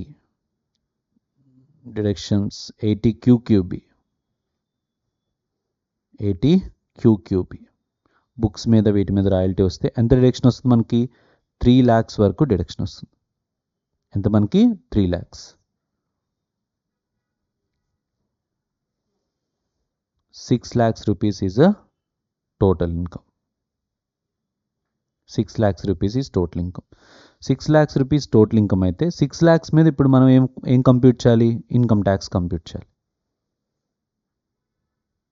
ఇన్కమ్ ట్యాక్స్ అప్ టు మీరే చెప్పేసాను గైస్ ఎంత 6 lakhs మీద ఇన్కమ్ ట్యాక్స్ అప్ టు 5,12,500 కదా. రిమైనింగ్ 1 lakh మీద 20% వేస్తే 20,000, 12,500, 32,500 plus health and education cess. Income tax plus health and education cess 33,800. Okay, so ఇప్పుడు మనం ఏం చేయాలి? దీంట్లో నుంచి less relief under section 91 relief మనం వర్కింగ్ నోట్లో చేద్దాం. రిలీఫ్ చేసేటప్పుడు ఫస్ట్ ఏం చేయాలి? మనం రిలీఫ్ డబుల్ ట్యాక్స్డ్ ఇన్కమ్ని ఫైండ్ అవుట్ చేయాలి. Double taxed income sir double taxed income మనం ఫైండ్ అవుట్ చేసేటప్పుడు సార్ మనకి ఫారెన్లో వచ్చింది 4 lakhs కదా, ఫారెన్లో వచ్చిన రాయల్టీ ఎంత 4 lakhs. కానీ ఇప్పుడు 4 lakhs మనకి టోటల్ ఇన్కంలో ఉందా అంటే ద ఆన్సర్ ఈజ్ నో. 4 lakhsలో ఈ 4 lakhsలో 3 lakhs డిడక్షన్ వచ్చింది కదా, మనకి 80 QQB కింద డిడక్షన్ వచ్చింది, 80 QQB కింద డిడక్షన్ వచ్చింది కదా. సో డిడక్షన్ వచ్చింది కాబట్టి అంటే ఇప్పుడు డబల్ ట్యాక్స్డ్ ఇన్కమ్ ఎంత, only 1 lakh double taxed income. Double taxed income ఎంత 1 lakh. 4 lakhs minus 3 lakhs deduction claim చేస్తే డబల్ ట్యాక్స్డ్ ఇన్కమ్ ఓన్లీ ఎంత 1 lakh rupees is the double taxed income. అది main double taxed income adjustment. Second, as you know, Indian tax rate. So Indian tax rate మనం find out చేసేటప్పుడు income tax ఎంత వచ్చింది ఇంకేసి చెప్పండి, 33,800. 33,800 ఎంత మీద income మీద, 6 lakhs మీద. 6 lakhs into 100, how much? 5.633%. Next foreign tax rate. Foreign tax rate మనం అబ్జర్వ్ చేస్తే ఫారెన్ ట్యాక్స్ ఎంత ట్యాక్స్ పే చేశారు, 40,000 ఫారెన్ ట్యాక్స్. ఎంత ఇన్కమ్ మీద 40,000 పే చేశారు, 4 lakhs into 100, 10%. Whichever is lower కదా మనకి ఇచ్చేది, విచ్ ఎవర్ ఈజ్ లోయర్ అంటే therefore relief under section 91 relief మనం చూస్తే డబుల్ ట్యాక్స్డ్ ఇన్కమ్ ఎంత 1 lakh. Double taxed income 1 lakh into whichever is lower, whichever is 5.633% or 10%, whichever is lower. Whichever is lower ఎంత 33%. ఎంత 633 relief వస్తుంది, 5,633 relief, 5,633 relief వస్తుంది. 28,167 net tax liability.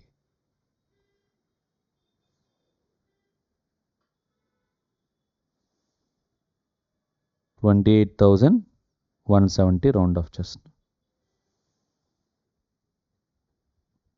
ఓకేనా. So last ప్రాబ్లంకి ఈ ప్రాబ్లంకి మీరు ఏం నేర్చుకున్నారు, డబుల్ ట్యాక్స్డ్ ఇన్కమ్కి డిడక్షన్ ఇచ్చాం మనం, నెట్ డబుల్ ట్యాక్స్డ్ ఇన్కమే మనం తీసుకోవాలి, డిడక్షన్స్ ఏమైనా ఉంటే రెడ్యూస్ చేయాలి. ఆ అడ్జస్ట్మెంట్ మనకు వచ్చింది ఈ ఇల్లస్ట్రేషన్ వల్ల.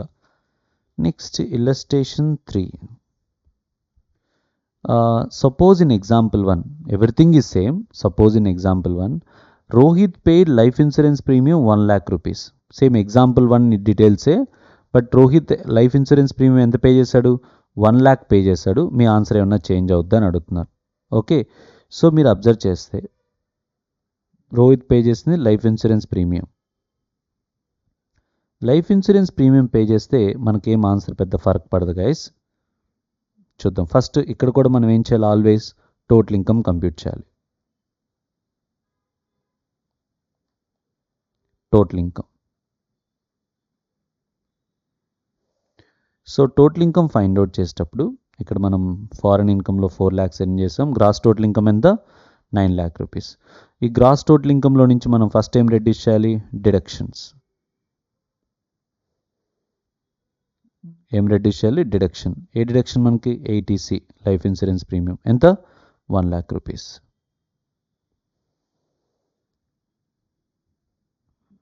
$8 lakhs. 8 lakhs is the total income. ఓకేనా. 8 lakhs టోటల్ ఇన్కమ్ మీద మీరు ఇన్కమ్ ట్యాక్స్ ఫైండ్ అవుట్ చేయండి. Income tax plus health and education cess. Income tax plus health and education cess 8 lakhs మీద 75,400. సో దీని మీద మనం ఏం క్యాలిక్యులేట్ చేయాలి, relief. Working note number 1 relief. So double taxed income change అవుతుంది guys. Same double taxed income ఎంత 4 lakhs. అంటే మనకి ఆ పర్టికులర్ ఇన్కమ్ మీద డిడక్షన్ వచ్చిందని ఏం లేదు కదా గైస్. జనరల్లీ ఈ 5 lakhs నుంచి ఇండియన్ ఇన్కమ్ నుంచి తీసుకో డిడక్షన్. ఓకే, ఇందాకంటే ఆ పర్టికులర్ రాయల్టీ మీద వచ్చింది కాబట్టి మనం చేంజ్ అయింది double taxed income. So double taxed income. So when it comes to the double taxed income, how much double taxed income మనకి ఇక్కడ 4 lakhs is a double taxed income. 4 lakhs is a double taxed income and Indian tax rate. So Indian tax rate, so income tax ఎంత మనకి 75,400. 75,400 divided by 8 lakhs. 8 lakhs into 100. How much? 425%. 9.425%. Next, foreign tax rate. Foreign tax rate మనం చూస్తే ఎంత foreign tax rate మనకి 40,000 divided by 4 lakhs into 100, 10%. So ఇప్పుడు మనం relief under section 90 మనం relief calculate చేస్తే 4 lakhs ఇంటూ ఎంతమ్మా 4 lakhs ఇంటూ ఎంత పర్సంటేజ్ మనం విచ్ ఎవర్ ఈజ్ లోయర్ అంటే ఎంత 9.425%.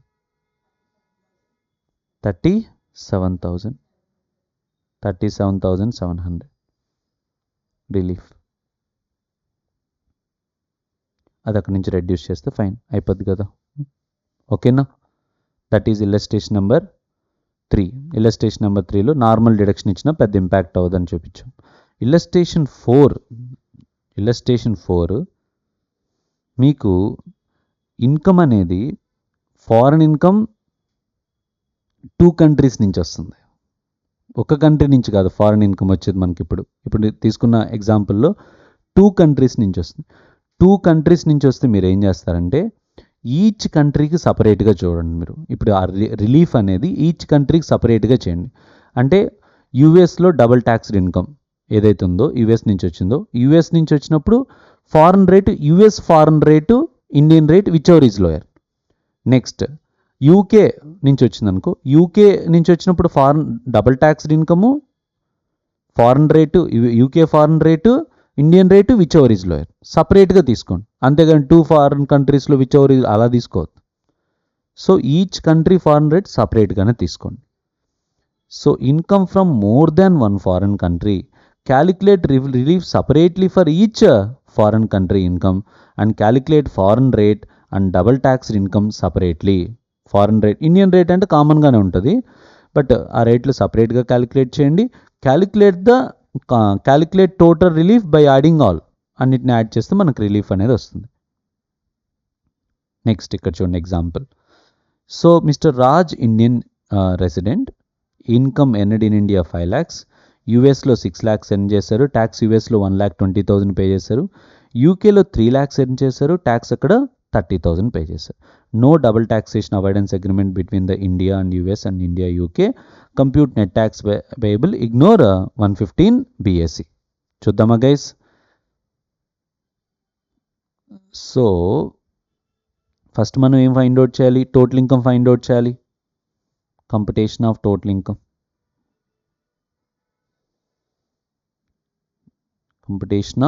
ఇన్కమ్, ఎవరు ఎస్ఎస్సి?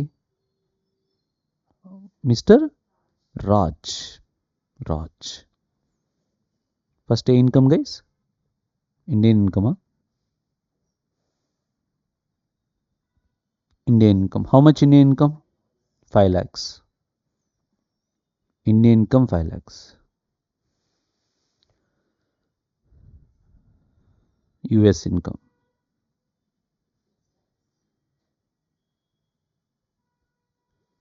UK income 3 lakhs. వేరే డిడక్షన్స్ ఏం లేవు కాబట్టి assume this is a total income. ఈ 14 lakhs మీరు ఇన్కమ్ ట్యాక్స్ ఫైండ్ అవుట్ చేయండి guys. Income tax plus surcharge 14 lakhsకి. Income tax plus health and ఇటుకి సర్చార్జ్ ఏం లేదు. Income tax plus health and education cess. 10 lakhs మీద ఎంత వచ్చేస్తుంది? 1,12,500 వస్తుంది. 4 lakhs మీద 30% అంటే టోటల్ హెల్త్ అండ్ 2,41,800. దీంట్లో నుంచి మనమే రెడ్యూస్ చేయాలి రిలీఫ్. 89 బాగా డామినేట్ చేస్తుంది. 91 వర్కింగ్ నోట్ నెంబర్ 1. సో ఎలా చేయాలని చెప్పిన ఈచ్ కంట్రీకి సపరేట్గా చేయాలి కదా మనం. So first working note number 1 start చేయగానే ఫస్ట్ యుఎస్ చేద్దాం. ఓకేనా. US double taxed income, US double taxed income 6 lakhs. Indian rate, Indian tax rate, Indian tax rate మనం అబ్జర్వ్ చేస్తే 2,41,000 divided by 14 lakhs into 100, 17.271 plus 17.271%. Foreign tax rate, foreign tax rate మనం observe చేస్తే first యూఎస్ది కదా మనం ఇప్పుడు find out చేసేది. US 1 lakh ఎంత income వచ్చింది మనకి ఇంటూ 100, హౌ మచ్ 20%. సో ఇప్పుడు రిలీఫ్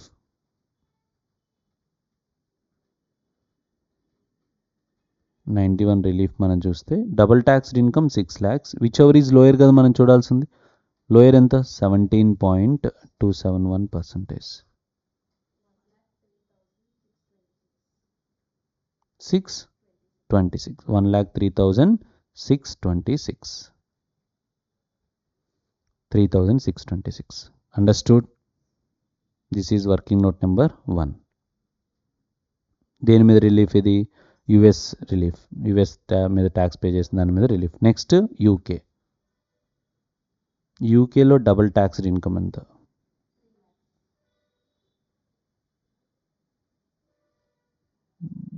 ఇండియన్ రేట్ మళ్ళీ చేయబడలేదు కదా.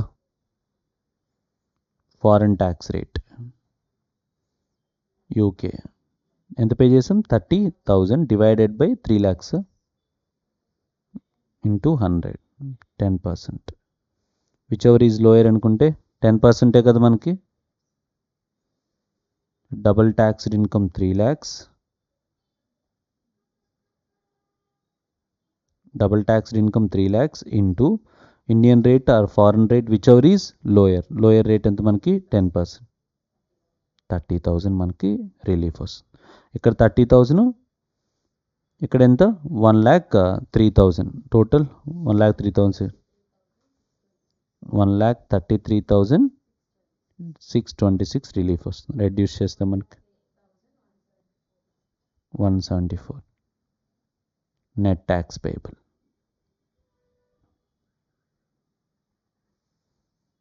1,08,174 నెట్ ట్యాక్స్ పేయబుల్.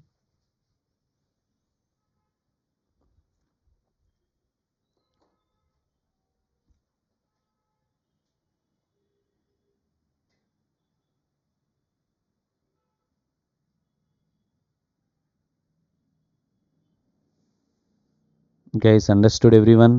ఎస్, ఇక్కడ మీరు అబ్జర్వ్ చేస్తే 4 illustrations.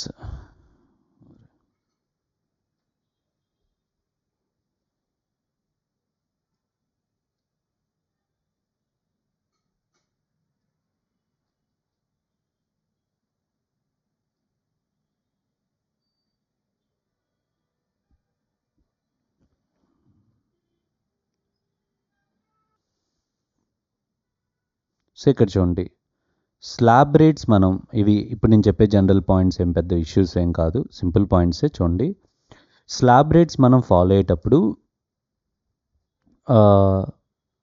మనం slab rates to be followed for calculation of income tax of individual calculate చేసేటప్పుడు డిఫాల్ట్ ట్యాక్స్ రెజ్యూమ్ ఫాలో అయితే మనం ఏం చేయాలి 115 BAC. లేదు ప్రాబ్లమ్స్లో if opt out or shift out from default tax regime అని చెప్పారనుకోండి, అప్పుడు ఏ రేట్స్ ఫాలో అవ్వాలి, normal rates. But normal rates follow అయ్యేటప్పుడు మీరు చూడాల్సిన ఒక మెయిన్ కన్సిడరేషన్ ఏజ్ని బట్టి చేంజ్ అవుతుంది. Checking of age of the SSC at the time of Indian tax calculation in case of finance act slab rates. అదే default tax రెజ్యూమ్లో అయితే మీరు ఏజ్ని check చేయాలా అవసరం లేదు. అందరికీ ఒకటే అప్లై అవుతాయి. అండ్ ఇంకోటి ఏంటంటే కొన్ని important deductions and chapter 6A డిడక్షన్స్లో మన డబుల్ టాక్సేషన్ రిలీఫ్ క్వశ్చన్స్లో ఈ డిడక్షన్స్ కూడా వస్తాయి మనకి. అది only finance act finance slab rates follow అవుతాయి. డిఫాల్ట్ అయితే చాప్టర్ 6A డిడక్షన్స్ రావు కదా, సో ఆ డిడక్షన్స్ కూడా కన్సిడరేషన్లో తీసుకొని చేయాలి మనం. అంటే ఈ చాప్టర్ చదివేటప్పుడు డిడక్షన్స్ కూడా ఇంపార్టెంటే మనకి. అండ్ కొంచెం కొంచెం హౌస్ ప్రాపర్టీ గురించి కూడా తెలియాలి మీకు. మనం చదవం కానీ ఇక్కడ basic house property calculations, house property income ఎలా చేస్తారు, బేసిక్ శాలరీ ఇన్కమ్ ఎలా చేస్తారు అనేది మనకు తెలియాలి. Next single foreign rate. Guys ఇక్కడ చూడండి, మనం తీసుకునేటప్పుడు always single foreign rate for each foreign country. Each foreign కంట్రీకి ఎన్ని రేట్స్ తీసుకోవాలి మనం? ఈచ్ కంట్రీకి ఒక రేట్ ఫాలో అవ్వాలి. ఈచ్ కంట్రీకి ఒకే రేట్ మనం ఫాలో అవ్వాలి. అంటే ఒకవేళ if more than one foreign rate is given for one foreign country, more than one foreign rate ఏమైనా ఇస్తే then we have to convert into the single foreign rate. ఒక కంట్రీకి ఒకే rate తీసుకోవాలి. యుఎస్కి ఒక ఫారెన్ రేటు, యూకేకి ఒక foreign rate, ఇలా తీసుకోవాలి. ఒకవేళ more than one foreign rates ఇచ్చారు, ఒక కంట్రీ నుంచి more than one foreign rate ఇస్తే అప్పుడు మీరు ఒక రేట్కి కన్వర్ట్ చేసుకోవాలి. ఎగ్జాంపుల్ చెప్తాను చూడండి గైస్.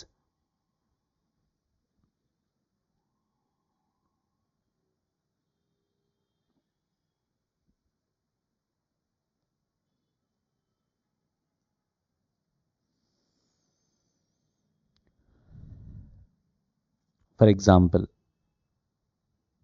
ఇన్కమ్ ఫ్రమ్ యుఎస్ఏ అనుకోండి. ఇన్కమ్ ఫ్రమ్ యుఎస్ఏ నుంచి మీకు రాయల్టీ ఇన్కమ్ వస్తుంది. రాయల్టీ యుఎస్ఏ నుంచి ఇంట్రెస్ట్ వస్తుంది. యుఎస్ నుంచి ఇంట్రెస్ట్ వస్తుంది. సమ్ డివిడెండ్ వస్తుంది. ఎగ్జాంపుల్ డివిడెండ్ వస్తుంది. ట్యాక్స్ రేట్, డివిడెండ్ కాకుండా హౌస్ ప్రాపర్టీ అనుకోండి. ఇన్కమ్ ఫ్రమ్ హౌస్ ప్రాపర్టీ అనుకోండి. Royalty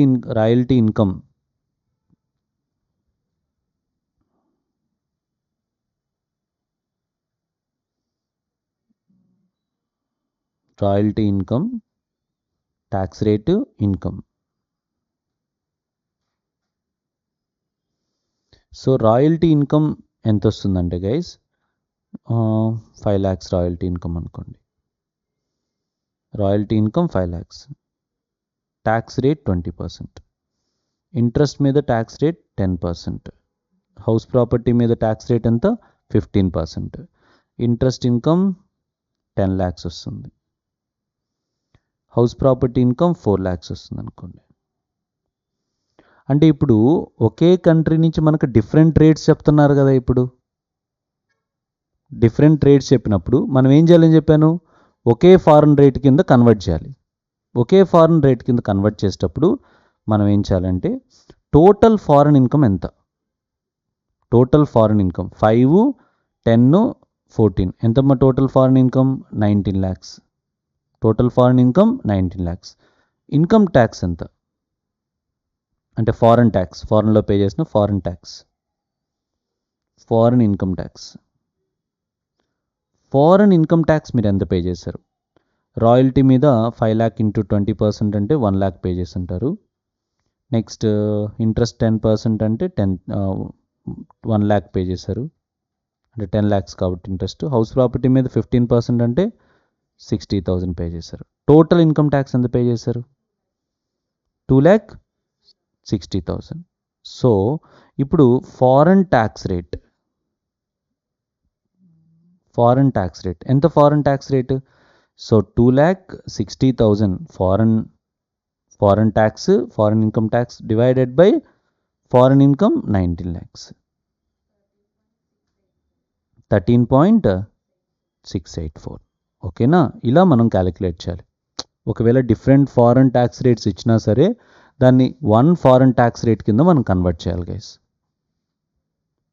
different foreign tax rates are converted into one foreign tax rate. Understood? Back to our discussion. Guys, another point ఇక్కడ calculation will be done in a rupees. If income is given in foreign currency, then convert into rupees. Always మనం total income ఎలా compute చేయాలి, మనం రూపీస్లోనే చేయాలి. ఒకవేళ foreign currency ఇస్తే, ఒకవేళ ప్రాబ్లంలో ఏమి ఇచ్చాడు, ఫారెన్ కరెన్సీలో అంటే ఫారెన్ ఇన్కమ్ ఫారెన్ కరెన్సీలో ఇస్తారు కొన్నిసార్లు, అప్పుడు దాన్ని కూడా ఏం చేయాలి, మీరు రూపీస్లో కన్వర్ట్ చేయాలి. సో రూపీస్లో మనం కన్వర్ట్ చేసేటప్పుడు if one conversion rate is given, ఒకటే కన్వర్షన్ రేట్ ఇచ్చారనుకోండి, అదే తీసుకుంటాం conversion rate. But if more than one conversion rate is given, if more than one conversion rate given, we have to study rule 115. మనం foreign tax exchange rates ఉంది, ఒక chapter లాగా ఇచ్చున్నాం, అది మనం చూద్దాం. ఇప్పుడే డిస్కస్ చేద్దాం, అది కూడా డిస్కస్ చేద్దాం.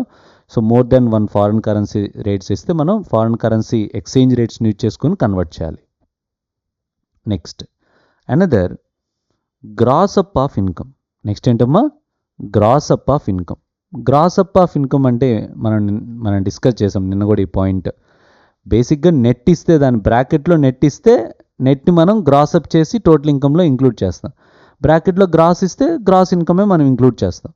బట్ ఇప్పుడు ప్రాబ్లం ఏంటంటే, ఇఫ్ ఇన్కమ్ వర్డ్ అనేది ఇస్తే, ఇన్కమ్ ఆర్ గ్రాస్ అని ఇస్తే, ఇన్కమ్ ఇచ్చినా గ్రాస్ ఇచ్చినా వర్డ్ ఇచ్చినా, that meaning no gross up. అంటే ఇచ్చిన ఇన్కమ్ ఏంటి, గ్రాస్ అమౌంట్ అని. ఇన్కమ్ ఫ్రమ్ హౌస్ ప్రాపర్టీ అని ఇచ్చాడు అనుకో ప్రాబ్లంలో, అది గ్రాస్ ఇన్కమ్ అని.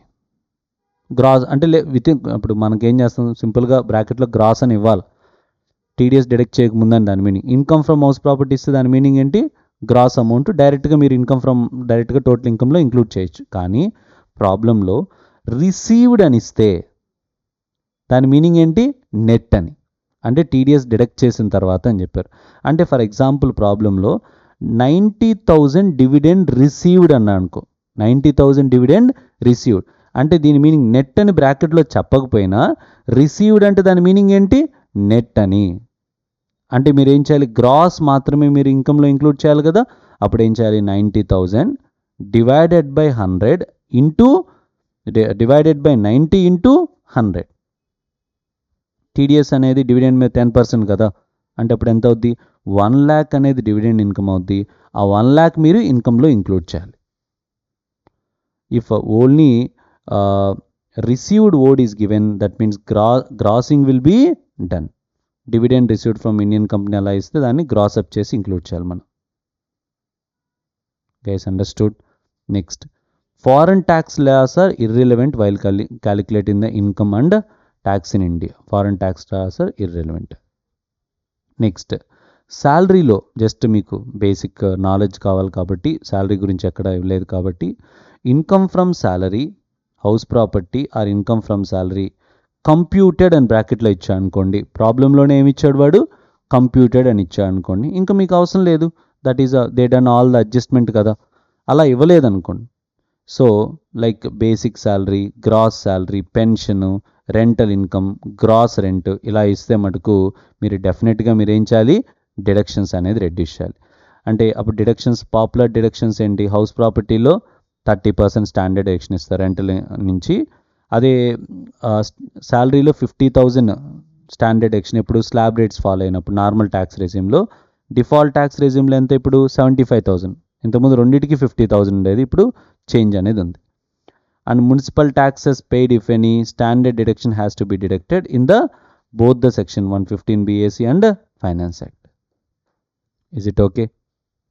అంటే ఇది గ్రాస్ బ్రాకెట్లో కంప్యూటెడ్ అని ఇస్తే మీరు ఏమి డిడక్షన్స్ అడ్జస్ట్ చేయాల్సిన అవసరం లేదు. కంప్యూటెడ్ అని ఇవ్వకపోతే మటుకు యాజ్ యూజువల్గా అన్ని డిడక్షన్స్ క్యాలిక్యులేట్ చేసి మీరు income from house property, income from salary compute చేయాలి. Next, permanent establishment. Next concept ఏంటమ్మా, permanent establishment. Sir permanent establishment అంటే PE means fixed place of business. PE means fixed place of business through which business of enterprises is wholly or partly carried on. అంటే ఒక foreign company ఇండియాలో business start చేయాలంటే వాళ్ళు ఒక fixed establishment, permanent establishment ఒకటి start చేసి through that fixed place of business ద్వారా వాళ్ళు బిజినెస్ అనేది క్యారీ చేస్తారు. ఎప్పుడైతే త్రూ దట్ ఫిక్స్డ్ ప్లేస్ ద్వారా బిజినెస్ క్యారీ చేస్తారో అప్పుడు అతనికి ఏమన్నట్టు, పర్మనెంట్ ఎస్టాబ్లిష్మెంట్ ఉన్నట్టు. అండ్ పర్మనెంట్ ఎస్టాబ్లిష్మెంట్ని నార్మల్ లాంగ్వేజ్లో ఏమనొచ్చు మనం, branch, next office, factory, workshop, sales outlet and place of extraction of the natural resources. All these are the permanent establishments. ఇక్కడ మనం ఒక ఇంపార్టెంట్ పాయింట్ అబ్జర్వ్ చేయాల్సింది ఏంటంటే, when it comes to the permanent establishment వచ్చినప్పుడు ఆ particular కంట్రీకి మీకు double taxation avoidance agreement ఉందా లేదా చెక్ చేయాలి గైస్ మీరు డెఫినెట్గా.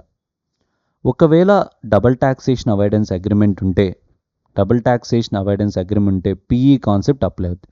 డబుల్ ట్యాక్సేషన్ అవాయిడెన్స్ అగ్రిమెంట్ లేకపోతే మనకి ఏ కాన్సెప్ట్ అప్లై కాదు, పీఈ కాన్సెప్ట్ అప్లై కాదు. గుర్తుపెట్టుకోండి నేను చెప్తాను. డబుల్ ట్యాక్సేషన్ అవాయిడెన్స్ అగ్రిమెంట్ ఉందనుకోండి, మనకి ఏ కాన్సెప్ట్ అప్లై అవుద్ది, పీఈ కాన్సెప్ట్ అంటే మీనింగ్ ఏంటంటే, బేసిక్గా ఫారెన్ కంపెనీ నాన్ రెసిడెంట్ ఇండియాలో ట్యాక్స్ పే చేయాలా లేదా అనే కదా మనకి. ఆ ఫారెన్ కంపెనీ నాన్ రెసిడెంట్కి ఇండియాలో బిజినెస్ చేస్తున్నారు, బట్ వాళ్ళకి ఏముంది, ఇండియాలో పీఈ ఉంది. Such non resident or foreign company having a PE in India ఉంటే ఆటోమేటిక్గా ఇన్కమ్ ఎక్కడ ట్యాక్స్ బిల్ అవుద్ది, ఇండియాలో ట్యాక్స్ బిల్ అవుద్ది. అదే if such foreign company non resident not having a PE in India, వాళ్ళకి ఏ ఇన్కమ్ లేదు, పీఈ లేదు. పీఈ లేకపోతే ఏంటమ్మా, పీఈ లేకపోతే ఆ ఫారెన్ కంపెనీ ఏంటమ్మా, not taxable. Even non resident having a business connection India as per section 9.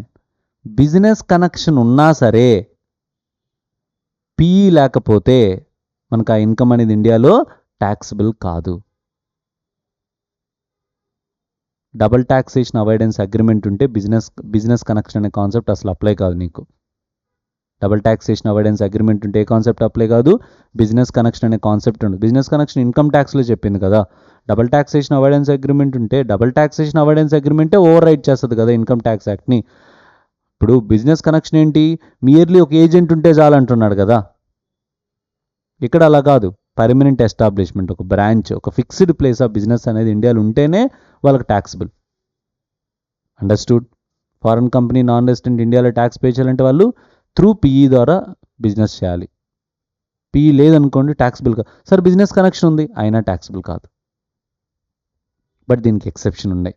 అంటే permanent establishment ఇండియాలో లేకపోయినా నాన్ రెసిడెంట్కి ఎక్సెప్షన్స్ ఏంటి, royalty, fee for technical service, interest, dividend, ఇవన్నీ కూడా ఏంటి, పర్మనెంట్ ఎస్టాబ్లిష్మెంట్ లేకపోయినా ఇన్కమ్ ఎక్కడ ఎర్న్ చేసినట్టు, ఇండియాలో ఎర్న్ చేసినట్టు. మన ఇండియా నాన్ రెసిడెంట్స్ సబ్జెక్టు కొన్ని కండిషన్స్, రాయల్టీ కొన్ని కండిషన్స్, ఇంట్రెస్ట్ కొన్ని కండిషన్స్, డివిడెండ్ కొన్ని కండిషన్స్ చెప్పుకున్నాం కదా.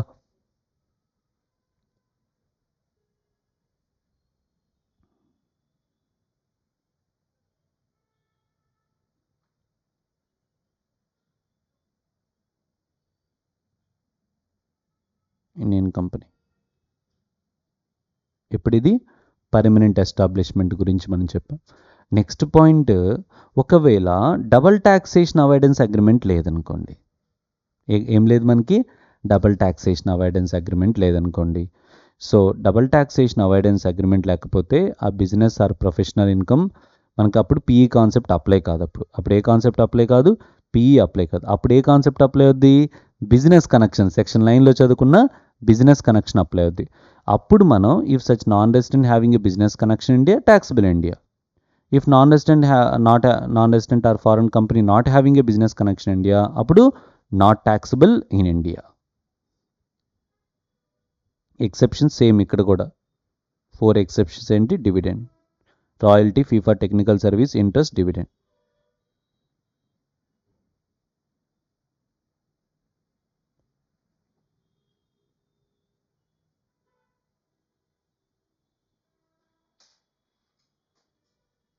అర్థమైందా గైస్? పీఈ కాన్సెప్ట్ ఎప్పుడు అప్లై అవుద్దో, బిజినెస్ కనెక్షన్ కాన్సెప్ట్ ఎప్పుడు అప్లై అవుద్దో. అందరూ ఈ పీఈ చూస్తారు కానీ పీఈ బిజినెస్ కనెక్షన్ రెండు లింక్ అంత అబ్జర్వ్ చేయరు. ఎప్పుడు బిజినెస్ కనెక్షన్, ఎప్పుడు పీఈ అని. అగ్రిమెంట్ ఉంటే పీఈ ఉంటుంది, అగ్రిమెంట్ లేకపోతే పీఈ కాన్సెప్ట్ ఉండదు. ఓన్లీ ఇప్పుడు బిజినెస్ కనెక్షన్ కాన్సెప్టే, ఇన్కమ్ ట్యాక్స్ యాక్ట్లో ఉన్న బిజినెస్ కనెక్షన్ కాన్సెప్టే అప్లై అవుతుంది.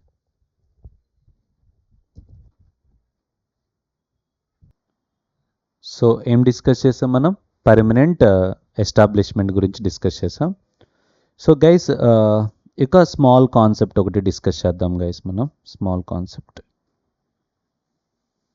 సో ఈ foreign tax credit and tax rates అని ఉన్నాయి చూడండి ఒకసారి గైస్. ఎక్స్చేంజ్ రేట్స్, మనం ఎక్స్చేంజ్ రేట్స్ చూస్తామని చెప్పాం కదా guys. Conversion of foreign income into Indian currency, foreign income into Indian కరెన్సీగా కన్వర్ట్ చేయాలి మనం, foreign income into Indian currency. So convert చేసేటప్పుడు ప్రాబ్లంలో సింగిల్ రేట్ ఇస్తే ఏం చేయాలి మనం, ఆబ్వియస్లీ అదే రేట్ ఉంది కాబట్టి అదే చేస్తాం. ఆల్వేస్ మనం టోటల్ ఇన్కమ్ ఇదంతా, టోటల్ ఇన్కమ్ ట్యాక్స్ లయబిలిటీ అంతా ఇండియన్ కరెన్సీలోనే కంప్యూట్ చేయాలి.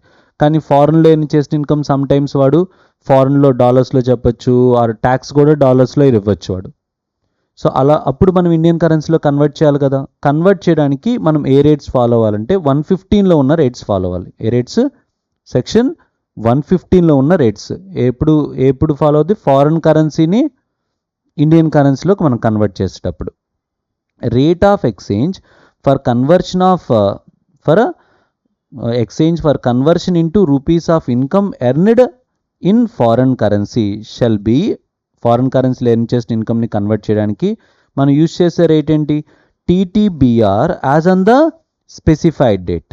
ఆ స్పెసిఫైడ్ డేట్ రోజు TTBR, telegraphic buying rate, average rate కూడా కాదు, టీటీబీఆర్.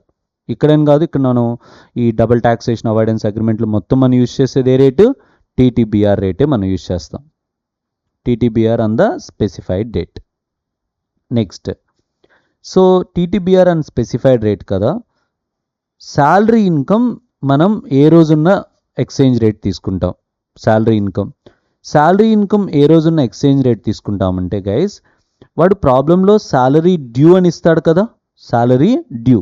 సే ఫర్ శాలరీ మే మంత్కి సంబంధించిన శాలరీ అనుకోండి, శాలరీ ఏ మంత్కి సంబంధించిన శాలరీ, మే మంత్కి సంబంధించిన శాలరీ అయితే మీరు ఏ రోజున్న ఎక్స్చేంజ్ రేటు తీసుకుంటా అంటే మేకి ప్రిసీడింగ్ మంత్ ఏంటి, April.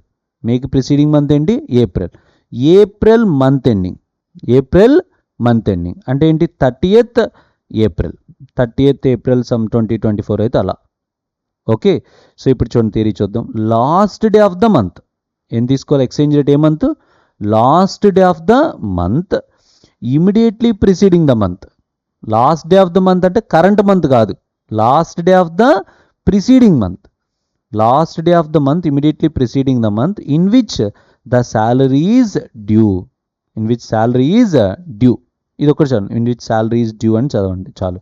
In which salary is due, ఏ మంత్లో శాలరీ డ్యూ అవుతుందో చూడండి. మే మంత్ శాలరీ డ్యూ అయితే దానికి preceding month last day. Okay, last day of the month immediately preceding the month in which salary is due. అంటే మీరు మైండ్లో salary ఏ మంత్లో డ్యూ అయింది, శాలరీ డ్యూ ఏ మంత్ డ్యూ అయిందో చూసుకొని దానికి preceding month last date. Okay, next interest income అనుకోండి, interest on securities. Normal interest on securities అయితే వాడు ఏ మంత్ ఇంట్రెస్ట్ అక్రూ అయిందో చెప్తాడు కదా. సో ఏ మంత్ శాలరీ డ్యూ అయిందో చూసినప్పుడు last day of the month immediately preceding the month in which income is due. అంటే మేబీ మీకు ఇంట్రెస్ట్ ఇన్కమ్ డిసెంబర్లో డ్యూ అయింది అనుకోండి, డిసెంబర్లో ఏమైంది, డ్యూ అయింది. డిసెంబర్లో డ్యూ అయితే డిసెంబర్కి ప్రిసీడింగ్ మంత్ ఏంటి, November 30th November, preceding month last date, last day of the month immediately preceding the month in which income is due. Next capital gain ఎప్పుడు అంటే ఏ మంత్లో ట్రాన్స్ఫర్ చేస్తున్నారో the preceding month last day of the month immediately preceding the month in which capital asset is transferred. Dividend అయితే last day of the month immediately preceding the month in which dividend is declared, distributed, paid by the company. ఏ మంత్లో dividend pay చేస్తున్నారు ఆ మంత్కి preceding month last date. Okay, అదే next అదే PGBP in case of non resident engaged in the business of operating a ship. Ship అయితే last day of the month immediately preceding the month in which such income is deemed to accrued arise India. ఎప్పుడు ఆ non resident engage in shipping business అయితే so ఎప్పుడు ఆ shipping income ఏ మంత్లో అక్రూవ్ అయిందో చూసుకొని ఆ మంత్ అక్రూవ్ అయిన ప్రిసీడింగ్ మంత్ లాస్ట్ డేట్. అన్నిటికీ కామనే ప్రిసీడింగ్ మంత్ లాస్ట్ డేట్. కానీ హౌస్ ప్రాపర్టీ పీజీబీపీ వరకు income guys, house property PGBP, house property and PGBP వరకు last day of the previous year of the assessee. House ప్రాపర్టీకి and పీజీబీపీకి ఏం చూస్తాం guys, last day of previous year of the assessee, last day of previous year of assessee. House property and PGBP last day of the previous year of the assessee. అంటే last day అంటే మనం ఎలా చూడాలంటే guys, ఇక్కడ మనం ఒకసారి note చేద్దాం కావాలనుకుంటే, ఒకసారి ఆ పాయింట్స్ మనం డిస్కస్ చేసి.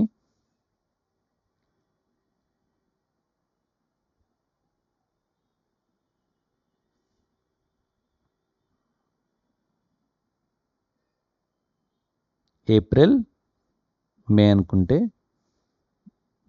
Salary due, okay, interest due, interest due అంతేనా, సాలరీ డ్యూ, ఇంట్రెస్ట్ ఆన్ సెక్యూరిటీస్లే, ఇంట్రెస్ట్ కాదు, interest on securities,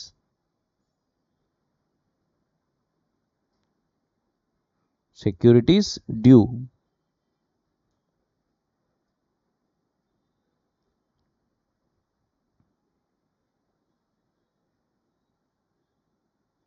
interest on securities due, salary due, interest on securities due, next interest on securities, next capital asset transfer,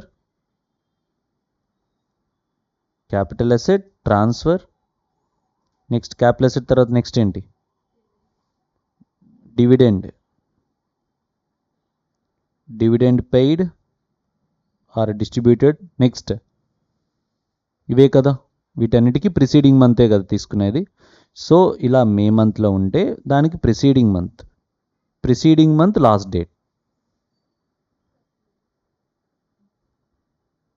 30th April 2024.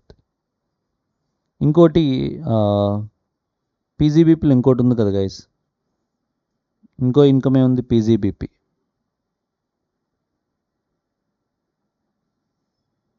PGBP non resident shipping business income accrued కదా, income accrued are arised, ఆ మంత్లో accrue arise అయితే ఇదొకటి. వీటన్నిటికీ month yj ఉంటుంది. But ఒక్క 2 ఇన్కమ్స్కి ఏంటి, PGBP, house property, income from house ప్రాపర్టీకి వరకు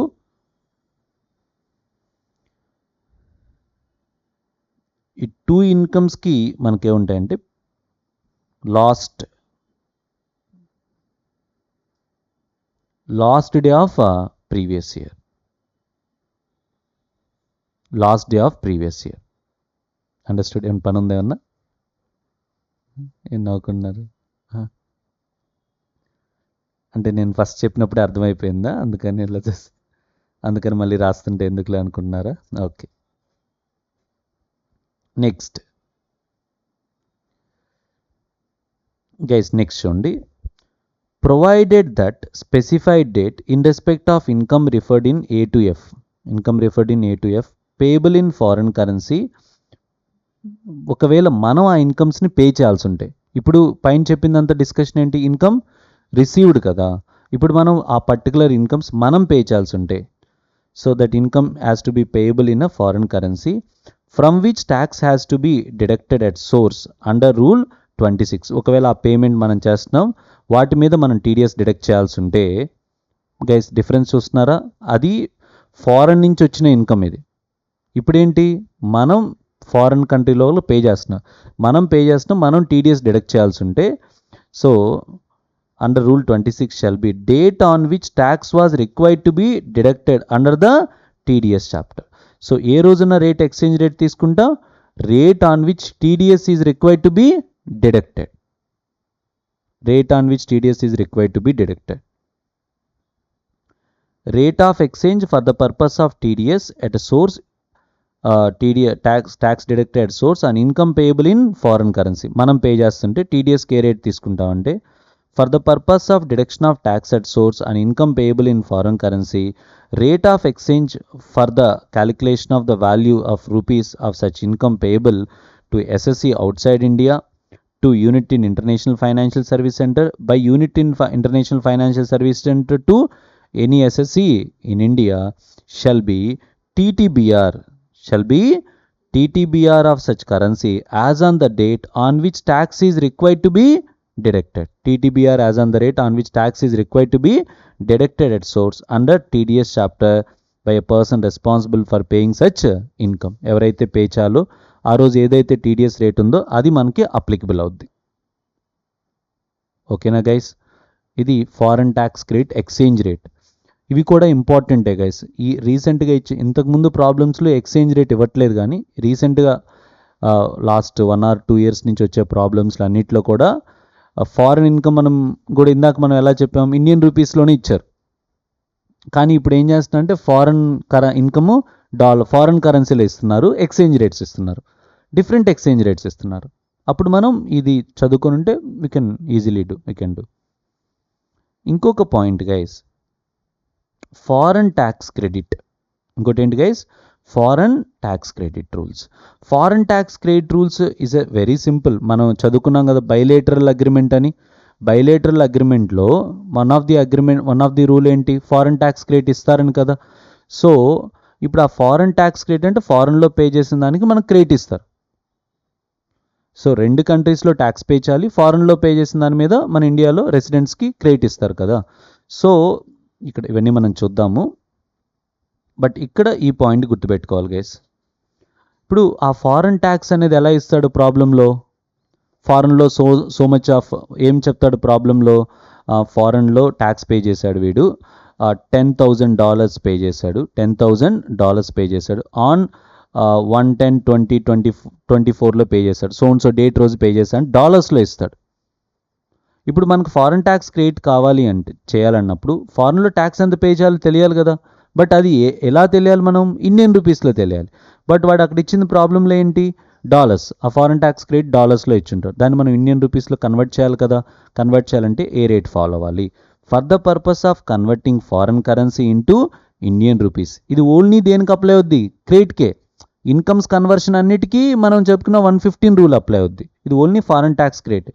for the purpose of converting foreign currency Indian currency TTBR of SBI on the last day of the preceding month in which tax has been paid or deducted shall be adopted. ఏ మంత్లో అయితే tax pay చేస్తారో, లేదా TDS ఏమైనా deduct చేస్తుంటే దానికి, అంటే foreign కంట్రీలో TDS rule ఉండొచ్చుగా, మనమే పే చేయాలని లేదుగా. In the month in which tax paid or tax due, ఏ మంత్లో ట్యాక్స్ పే చేశారు, ఏ మంత్లో ట్యాక్స్ డిడక్ట్ చేశారు, దానికి ప్రిసీడింగ్ మంత్లో ఉన్న ఎండింగ్ డేట్ మనం ఫాలో అవ్వాలి. అంటే మే మంత్లో ట్యాక్స్ పే చేస్తే 30th ఏప్రిల్ రోజున్న ఎక్స్చేంజ్ రేట్ మనం తీసుకోవాలి. ఓకే, ఇది ఎక్స్చేంజ్ రేట్ కన్సర్న్. సో రేపు మనం ఏం చేద్దామంటే గైస్, రేపు కంప్లీట్గా ప్రాబ్లమ్స్ చేద్దాం, double taxation avoidance agreement problems చేద్దాం. అండ్ ఈ ఫారెన్ ట్యాక్స్ క్రెడిట్ గురించి థియరీ ఉంది కదా, రిమైనింగ్ థియరీ చూద్దాం. 21 ప్రాబ్లమ్స్ ఎన్నో ఉన్నాయి గైస్, నేను ట్రై చేస్తాను. అన్నీ సిమిలర్ ప్రాబ్లమ్సే ఉంటాయి. మ్యాక్సిమం ఎన్ని పాసిబుల్ అయితే అన్ని నేను ఎక్స్ప్లెయిన్ చేస్తాను ఆ 2 hours. ఓకే, రిమైండింగ్ మీరు హోంవర్క్ మీరు చేసుకోవాలి రిమైండింగ్. ఓకే, ట్రై చేస్తాను మ్యాక్సిమం 2 hours 10-15 ప్రాబ్లమ్స్ చేసేయచ్చు, ఏం కాదు. కొన్ని సాల్వ్ చేస్తాను, కొన్ని బ్రీఫ్గా ఎక్స్ప్లెయిన్ చేసేస్తాను.